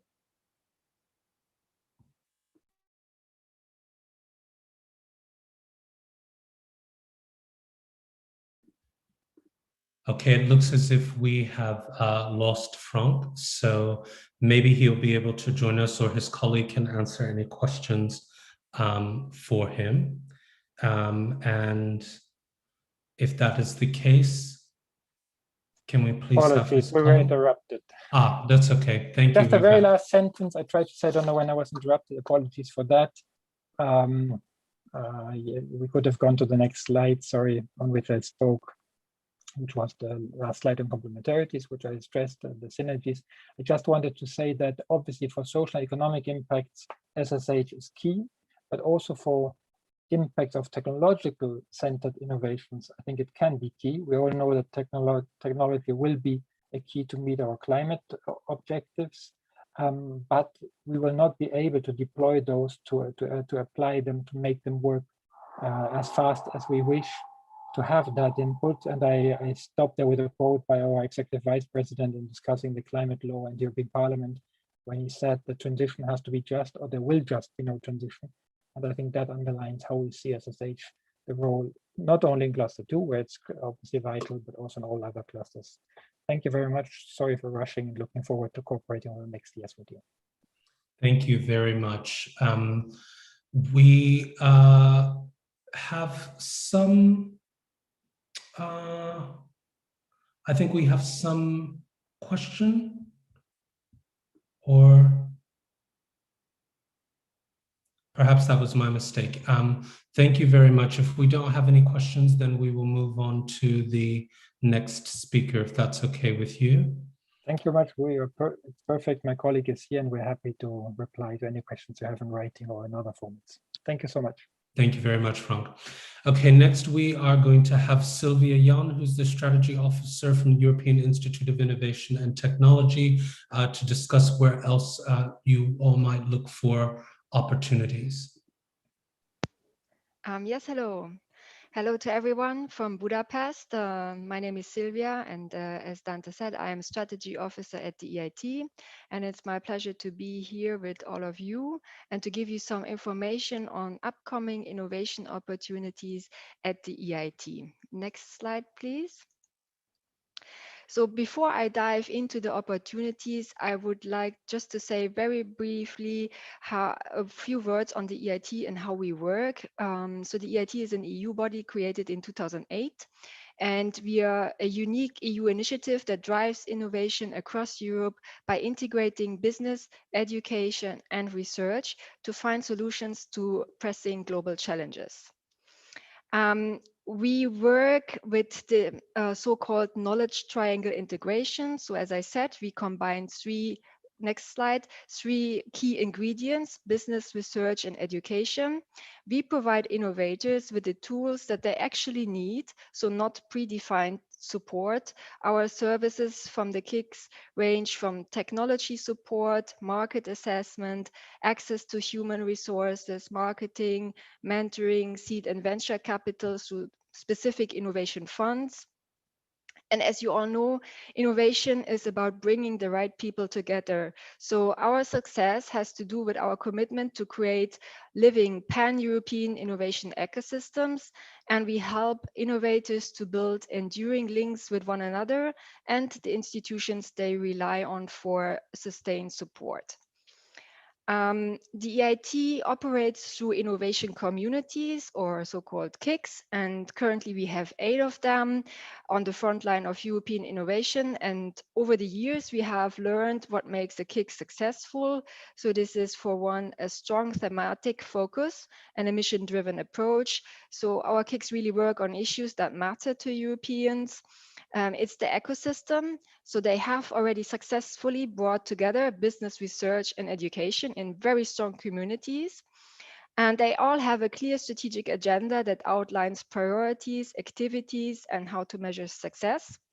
And they have a plan for financial independence. This has been always part of our EIT model, but now the EIT KICs will have to follow new financial sustainability principles that are in line with the new legislative package. We have an impact-driven agenda that underlines all innovation activities, and together with the KICs, we have developed an impact framework and pathway to guide our future work. Next slide. Our community currently has 8 KICs, so this I said already, and we are tackling the following challenges: climate change, digitalization, renewable energy, next slide, health, raw materials, food, smart manufacturing, and urban mobility. During the last financial period, the EIT community has channeled almost 2.4 billion in grants to innovative activities. And in the new financing period until 2027, we will channel around 3 billion in grants. Next slide. So I would like to stress today that we at EIT, we consider cultural and creative sectors in industry as one of the biggest and unique strengths of Europe. We believe that culture can inspire to innovate, and there's a huge potential. These sectors are the heart and soul of Europe, if you want to say so, and they are a key driver of economic growth and job creation. This sectors and industries, they employ about 7.4 million people across the EU, and it's the 3rd largest sector of employment. And CCSI have been among the hardest hit by the pandemic. So there was a widespread job loss. Some sectors were hit really, really hard, and it's therefore critical to support these sectors and industries by creating new opportunities for innovation, business creation, and acceleration. So we at EIT, we would like to make a systematic investments, and we want to drive innovation, entrepreneurial education, business creation, and acceleration in order to develop that potential of these sectors and industries. Next slide, please. So by covering nearly all sectors of our society and economy, this new KIC, EIT Culture and Creativity, will be highly relevant in terms of unlocking these opportunities for economic, technological, as well as social innovation. And we expect that this new KIC, EIT Culture and Creativity, will build ecosystems, empower network opportunities, collaboration, co-creation, knowledge transfer between education, research, and business within the sector, but also with other sectors. We expect that they will develop the necessary framework conditions for the creation and scale up of new ventures. And it will provide researchers and students in many disciplines, including arts, humanities, social sciences, just to mention a few, and entrepreneurs with the skills necessary to deliver innovative solutions. And last but not least, we also expect that this KIC will enhance the societal values of identity, democracy, and community participation. Next slide, please. So when it comes to prepare for the call, I would like to share some aspects with you regarding designing impactful strategies. So the EIT does not indicate any particular subsector within this CCSI or approach because you are best placed to decide which approach should be taken when you tackle a particular challenge in this sector. The proposals should be based on current priorities and propose a feasible pan-European strategy. And there should be also a convincing implementation plan, and you should demonstrate a suitable KIC partnership. The call's overarching principles are excellence and impact, and applicants should propose areas and approach that will deliver the biggest economic or societal impact. The proposal also needs to be explicit on what is intended to be achieved by this KIC and why this cannot be done by any other program or initiative. Let me also say that a direct and early industry engagement is key. So a strong impact from such an innovation community cannot be expected without industry leadership and strategic engagement. Entrepreneurship education is a key pillar of EIT activities. And last but not least, the EIT is not a research program. So the EIT innovation communities develop innovative products and services. We start new companies, we support new companies, and we train a new generation of entrepreneurs. Next slide, please. In this context, it's maybe also important to stress what an EIT KIC is not. So as I said, it's not a program to finance research. It's not a program to finance large studies or publications. And it's also not a program to subsidize culture or cultural heritage infrastructure projects. Instead, each KIC project needs to have a business-driven approach, and it's expected to contribute to the sustainability of the innovation community. That's why KICs are run by CEOs and they have business plans. So they are focused on successful innovations. So let me repeat, our KICs are pan-European partnerships between business, research, and education, and they are created for up to 15 years with the objective of becoming financially sustainable in the long run. The KICs operate as independent legal entities, and they have a partnership between 50 and 300 partners from business, research, and academia.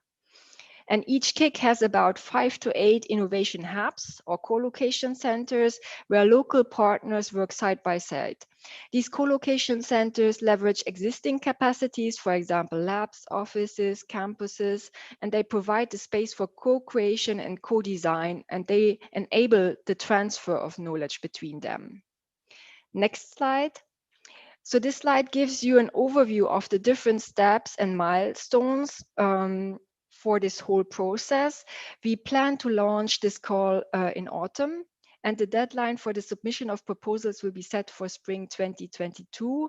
And during the course of this November and December, we plan for different information sessions, webinars, and then the designation of the new KIC is planned for June 2022. Next slide, please. And for facilitating and supporting your preparations for the call, we have launched a networking platform, which will allow you to connect with potential partners. On the platform, you can browse the participants list and you can choose who to contact, either via a direct message or video conference. You don't need to download any program. You will be able to take part in a call via your browser at the link shown.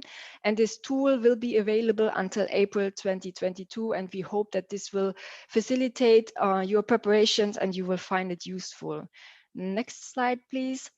At the beginning of June, so in a few days, actually, our EIT Governing Board will decide on the call criteria. This is another important milestone. And in this context, I would like to draw your attention to the EIT Strategic Innovation Agenda launch event. This will take place on the 14th of June, and it's organized in collaboration with the Portuguese presidency. Among other things, this event will host a thematic session on the upcoming call, more specifically on the call criteria. So it will provide you an excellent opportunity to learn more, specifically on the call criteria. And we have a rather long question and answer session where you really can ask anything that you would like to know on the call itself, or in particular on the call criteria. So don't wait, register. Next slide, please.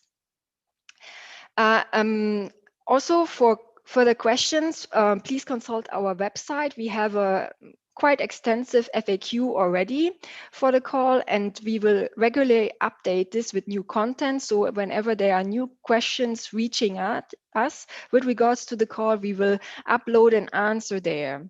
And this brings me already to the end of the presentation. I hope I was brief enough to catch up on time. So thank you very much for your attention. Thank you very much, Sylvia. Thank you very much for being as brief as you were, but also very thorough.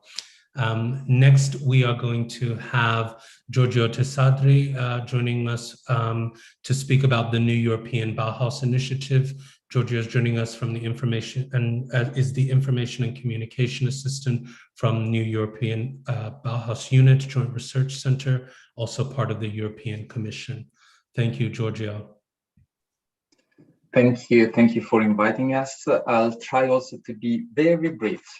I work for the European Bauhaus in the communication team. I'll try to give you now an overview, a brief overview on the initiative, the main phases, and how you could contribute to it. So next slide. So the European Bauhaus was announced by President von der Leyen at the State of the Union in September 2020 and in front of the European Parliament, with the ambition to look and explore possible ways to live better together in the future after the pandemic, to connect the Green Deal to our living spaces and to make it concrete for people, to support the green transformation linked to the built environment, but also to break the silos and connect people from different backgrounds. And is also a design initiative. And here we want to move from the original Bauhaus motto, form, follow, function, to a design factoring planet and high social purposes. And finally, to see how the market can play a role to mainstream sustainable solutions. So next slide, please. The focus of the European Bauhaus is on the places we live in and the way we experience them, and it goes beyond buildings and the built environment. Here we can think about houses, public spaces, workplaces, mobility, and it goes even to lifestyle. And with the initiative, we also look at the cultural dimension of the Green Deal. Interdisciplinarity is at the core of the initiative. We call on different people, actually, on architects, designers, artists from the creative sector, to local, regional, national authorities, to the scientific communities, foundations, private sector, to work together to achieve these objectives. And we are interested in projects, in ideas, concepts, and places that combine these three aspects, as you can see in the slide: sustainability, including circularity, inclusion, so accessible and affordable to all, and aesthetics, which goes beyond functionality. It's more linked to quality of experience. Next slide. Then here, to give you a kind of overview, here's the timeline. So we have been developing the European Bauhaus, this initiative, in 3 phases. So now we are in the co-design phase, which ends at the end of the month, so end of June. Then we go into a delivery phase where we're already looking at which instruments and we can activate to support the initiative. And then we will go in parallel also in a dissemination phase.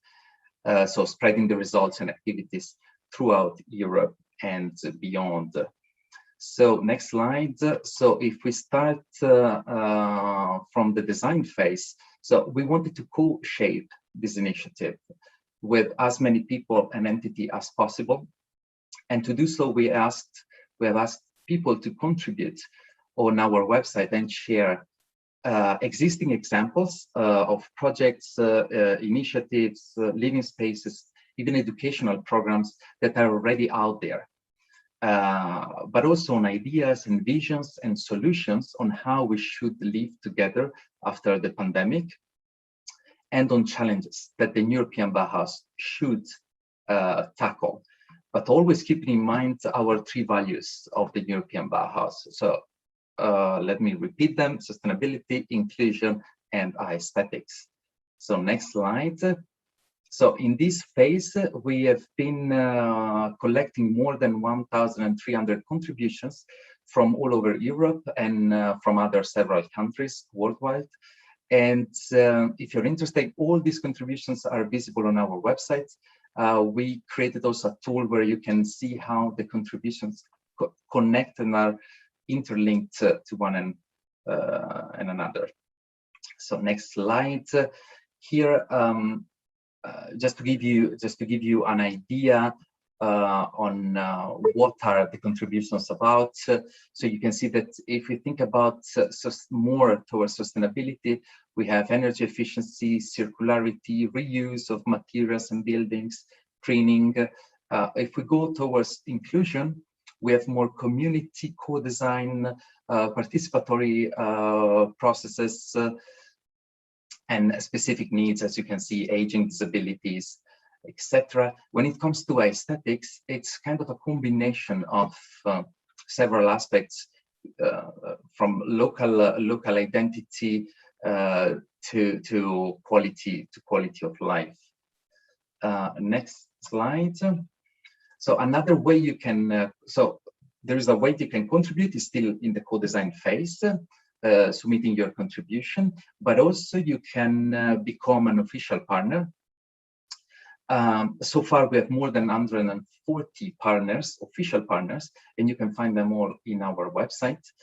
These are organizations, small, actually, from grassroots organizations to big networks, universities, foundations that are already organizing several events on different aspects related to the European Bauhaus. They are becoming our multipliers, so that's why here I want to stress the importance of this network. And they contribute actively to the co-design phase. So if you're interested, the call for partners is a permanent call, and you can find all the info on our website. Next slide. When it comes to delivery, so we have been exploring over the last months different ways and financial instruments to support the European Bauhaus. So we launched European Bauhaus prices. I will talk about it in a minute in the next slide. Then in September, we will launch some pilot calls for proposals, focusing mainly on 3 aspects. One is on places where the concept of this initiative could be materialized. Another one is more, another aspect is focusing more on the business ecosystems and see how the markets can play a role in this. And the third aspect is changing the mindset, so focusing more on culture. So this support framework, that is a combination of several EU instruments, will be public after the summer. Next slide. Just a few words about the European Bauhaus prizes. So at the end of April, during our high-level European Bauhaus conference, we launched the European Bauhaus prizes. So we have 10 categories, 2 strands. One focusing, the one called awards is focusing more on existing projects, and the one calling Rising Stars is focusing on concepts and visions. And that's only for under 30, so for young people. So the deadline was 2 days ago, and we are very happy because we received an impressive amount of application, more than 2,000 applications. Now, after the summer in September, we'll have a ceremony where the 20 winners will be announced. So you could also watch that. Next slide. So here, if you want to stay in touch with us and to get the latest news about the initiative, here I'm thinking about results of the design phase, the winners of the prizes, all the calls for proposals, etc. These are our communication channels. As you can see, I mean, we have a website where you can also contribute to the design phase and where you will find all the info. We have an Instagram account, very active and engaging, with more than 12,000 followers. We have a newsletter that you can subscribe. You find it also on the website. We have a Pinterest board where we share visuals, and you can also follow us on other social media using the hashtag European Bauhaus. So, having said that, these are just there are several possibilities for you to get involved in with the European Bauhaus, and these are just some of them. It was a brief presentation, so if you have any questions, you can always contact me directly or one of my colleagues. And on the website, you find the contact form also. And thank you for listening to me, and please don't hesitate to reach out to us. Thank you very much, Giorgio. Thank you for that presentation. Next, we will have Delita Nenene, who is joining us from Creative Europe Desk, Lithuania. She's the head of that office. And we'll be talking about Creative Europe 2021 through 2027 for culture and cross-sectoral projects. Delita, would you share your screen with us, please? Hello, everyone. I think it has been shared by the office, by the organizers, so I'm totally okay with that. And hello, everyone. This is a fresh new Creative Europe program, 21-27, and this probably means that me as a speaker is also very fresh in presenting it, although many things are remained as it was in the previous funding period, which was 2014-2020, but some things are new.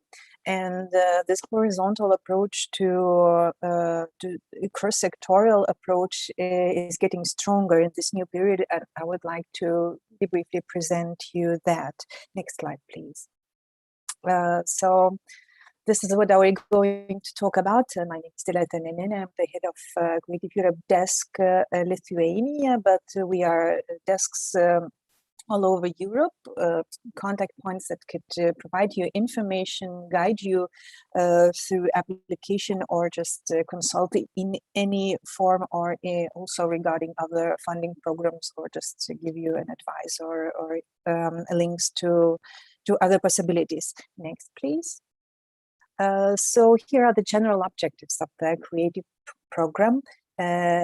This hasn't changed much, just some wording is. So these are basically two. The first objective of the Creative Europe program is to safeguard, develop, and promote European cultural and linguistic diversity and also heritage. And the second objective is to increase the competitiveness and the economic potential of the cultural and creative sectors, in particular the audiovisual sector. Here we have more stress on the audiovisual sector from now on, and of course you will see it in the amount of a budget that will be allocated for the Creative Europe in following years. Next, please. So we will have 2.4, actually, to be precise, 2.44 billion euros for the upcoming years to be given to the creative and culture sector, also cross-sectorial projects. We will see how many projects will be funded in the future. It was around 1,200 projects in the previous funding period. And we're going to move forward with this 2.4 billion euros up until 2027. It is a 50% upgrade to a Creative Europe budget this time. Next, please. And also next, this is only a visual slide. Creative Europe basically has three strands, and these are historically actually separate strands. In previous years, media is probably the oldest one, culture formed a little bit later, and then we also have cross-sectorial as the new ideas of European Union political approach to culture and to activities within the cultural and creative sector. So you definitely have seen the media logo on European movies in the beginning and in the end. The media logo is really strong, and it has been developed for many years, and it also covers more than, to be precise, more than 50% of Creative Europe budget for media strand, the one in the middle, and the culture strand will take around 33% of overall Creative Europe's budget. The cross-sectorial strand will be given up to 9% of Creative Europe budget overall. So here we are. Media is a specific strand for audiovisual and film sectors. It used to have, and will have around 14 different schemes for production, film festivals, game industry, for dissemination, VOD platforms, and various different parts of business within audiovisual sector. The culture strand covers all cultural and creative sectors except audiovisual, and cross-sectorial was initially meant to cover both media and culture, intersectorial projects, but from now on it will have a very much pretty new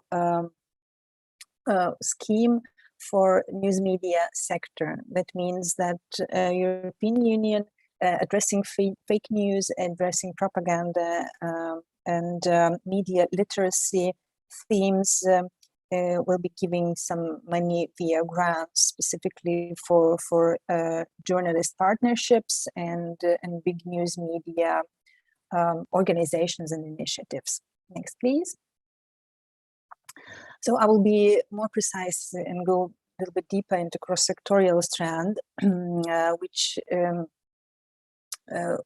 specifically will try to support cross-sectorial transnational policy cooperation, promoting the role of culture for social inclusion, artistic freedom, and promoting the visibility of the program and support the transferability of its results. Next, please. Next, please. It will also encourage innovative approaches to connect creation access, distribution and promotion across cultural creative sectors and also with other sectors, including by taking into account the digital transition covering both market and non-market dimensions. And there's a upcoming initiative, the Creative Innovation Lab. It will be funded within this cross-sectorial strand. Next, please. It will also promote cross-sectorial activities aiming at and adjusting to the structural and technological changes faced by media sector, including in chasing a free, diverse, pluralistic media environment, quality journalism and media literacy, including in the digital environment. Next, please. And also cross-sectorial strand supports desks as a consultancy service in all Creative Europe countries. So you are really free and very welcome to contact me or any of my colleagues in your own country working in the Creative Europe desk to provide you with more precise information on calls that are upcoming hopefully next week. So I have no precise information about them, but just to tell you that culture calls will be open until mid September, and media calls will be open all over the year since they have a lot of schemes going on. Really much more of those. Next, please. I really invite you to understand and to research on funded projects by Creative Europe program. All these are in this tool that I give you the link. I would probably put it in the chat later on, but here you can just filter according the sector that interests you and see what kind of projects were funded so you can better understand what is it all about. Basically, Creative Europe, with the exception of the mobility scheme presented just a few years ago, the eligible organizations are only legal entities, not physical persons, non-researchers, but legal entities with the aim of working in cultural field. However, both universities and research centers are very welcome into this program to initiate, to be partners in projects. Next, please. And next. Here I wanted to present you some kind of fresh initiatives that are dedicated to sectorial approach within culture sector. You probably know that culture consists of many other sectors such as heritage music, theater, performance, visual arts, and others, and other new sectors, and some of those are given a specific initiatives by Creative Europe, and the music has this Music Moves Europe, and some calls specifically for music sector are being put under this scheme. But the culture strand, the general Creative Europe culture strand, covers all possible sectors. There's no specific calls or priorities for sectors so far. Here's some things for music. Next, please. There's also an opportunist brand that should be known by you if you are interested in mobility, being an artist or doing an artistic research or doing a research which might be connected to culture, to creators, to artists. Opportunus, they are launching different calls during a year. We will see what's coming up next by Opportunus, and they also Perform Europe, which is dedicated to performing arts specifically, and they are just opening a call right now for performing arts organizers and artists. Next, please. Next. And here are some special actions which are also the new European Bauhaus. We are promoting this idea and this design phase of New European Bauhaus, but also Creative Europe has yearly European prizes, specifically for heritage, literature, architecture, and music, and also well-known initiatives at European Capital of Culture and European Heritage Label are also helped by Creative Europe. Next, please. So here we are. Please don't hesitate to contact the desk in your own country, or you could also always contact me if you wish. I will gladly consult you in the funding schemes of Creative Europe. Next, please. Here are my contacts. I will gladly share this with you after the event. Thank you very much, Talita, for that presentation. Last but certainly not least in the presentations, we have Kimberly Kusenliebe, who is going to be talking about Net for Society, a support network for the SSH community. Kimberly is Scientific Officer at the DLR Project Management Agency. Kimberly? Hi, thank you very much. I think they're just preparing my slides. Great. You can actually move to the next slide already.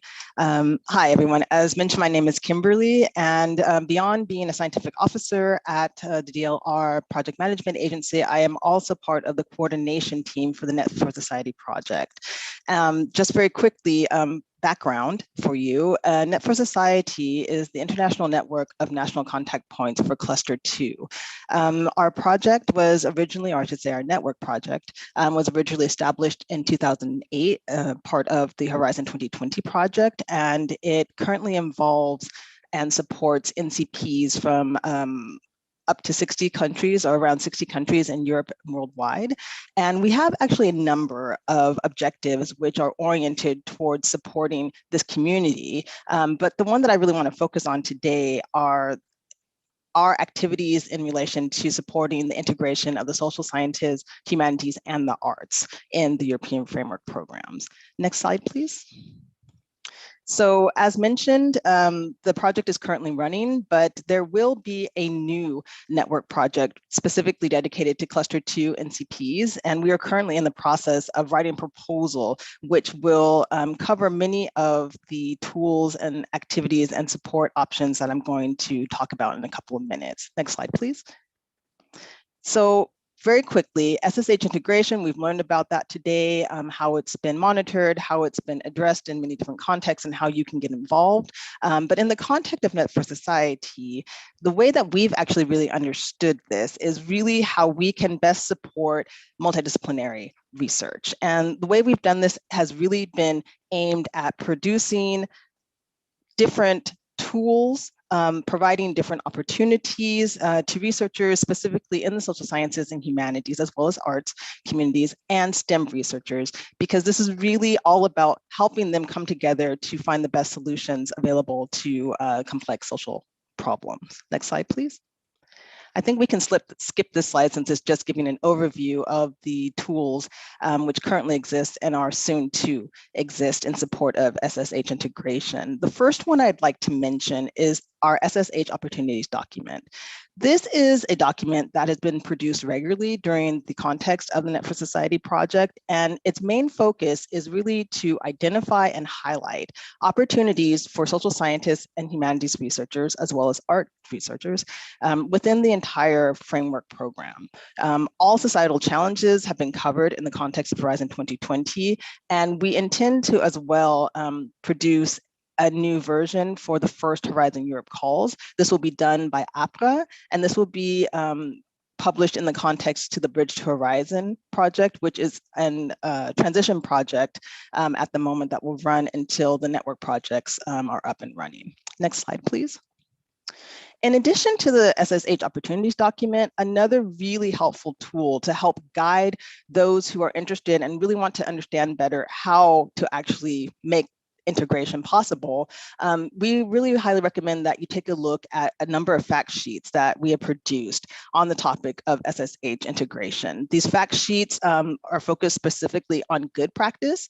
They were carried out with the coordinators of various projects who were funded under flag topics, and they're really focused on how best to achieve this inclusion of SSH researchers. Here you'll have an opportunity to click on one of our sets of fact sheets, and we'll take you directly to the Net for Society website and give you an opportunity to download these fact sheets so that you can gain a bit more insight into what this is all about. Next slide, please. Beyond the fact sheets, as well as the SSH opportunities document, another activity in which the project has been involved in has been highlighting opportunities for SSH researchers and other EU instruments. This is something that we intend to do in the future as well. And in particular, we're going to be focusing on the various missions, which have been mentioned previously, as well as the various partnerships, which will be published. As we've mentioned, or as you've learned about it, I should say, we're also going to be monitoring any activities taking place within the EIC, EIT here. We also make reference to and focus on the current kick for culture and creativity that has been published. And beyond these three areas mentioned, we're also going to be looking beyond Horizon Europe and any other areas in which opportunities for this research community, the SSH community, where they exist. Next slide, please. Another activity in which Net for Society has been and will in the future most definitely be involved in is the organization of brokerages. One thing that's really important is that this offers really one of the best ways for researchers out of these different various areas to come together and learn about each other. They're really focused on helping to support the building of consortia to help come up with the best proposals that you possibly can. They're usually organized in relation to info days. Info days usually organized by the European Commission. And it's done also with a number of other NCP networks. So other areas within Horizon Europe and the other clusters will also be focused on, as well as on other networks such as EEN. One thing that we most definitely intend to do is to organize another event such as the online brokerage that we did in October 2020, focusing on the European Green Deal. This was an amazing success. It had over 1,200 participants, and it covered pretty much every area of Horizon Europe. Many, many different research areas were covered. And so this is something that we most definitely intend to offer in the future. Next slide, please. Another activity that we're going to engage in, should in fact the project come to fruition, the Cluster 2 project, would be to organize a set of expert workshops. And these expert workshops are most definitely going to be focused on the topic of SSH integration. This is something that was done in the past, and we found that it was a very useful exercise because it helped to bring together different stakeholder groups, those who had a vested interest in the success of SSH integration, to talk about what has been working very well to support this specific integration process, what didn't work. And so we want to continue this so that we can gather even more insights into what we need to focus on. What we're also going to do is really make these sessions as thematically oriented as possible to understand where do we need to sort of focus and drill down more to understand how can we improve SSH integration in the context of Horizon Europe. This in the past has been done together in collaboration with the European Commission, as well as with funded projects who have come and offered their expertise. And this is something we aim to do as well in the future, invite not only our unit, D3, but also to work with other Directorate-General so that there will be a more uniform understanding of SSH integration. Next slide, please. What we also intend to do in the context of the future is to offer a partner search tool. It will be a tool that we hope will be overarching, not just for cluster 2, but will also cover the activities of other NCP networks, other research areas within Horizon Europe, so that it really is a direct support to SSH integration. This is something where interested individuals, interested project coordinators, those seeking a consortium can enter the information and really share and find in all areas where there might be interest or opportunity for them. We currently have a tool that is not active, but we are still supporting the partner search process. And this is done simply by filling out a form, which you can download from the Net4 Society website, send it to us, and then we will share it with our network of NCPs. Next slide, please. So I'm actually at the end of my presentation. I'm sorry that I kind of had to rush a little bit, but in the face of the fact that we don't have that much time, you can always contact us. If you have any questions, please contact me or any other member of the coordination team. You can find our email addresses here.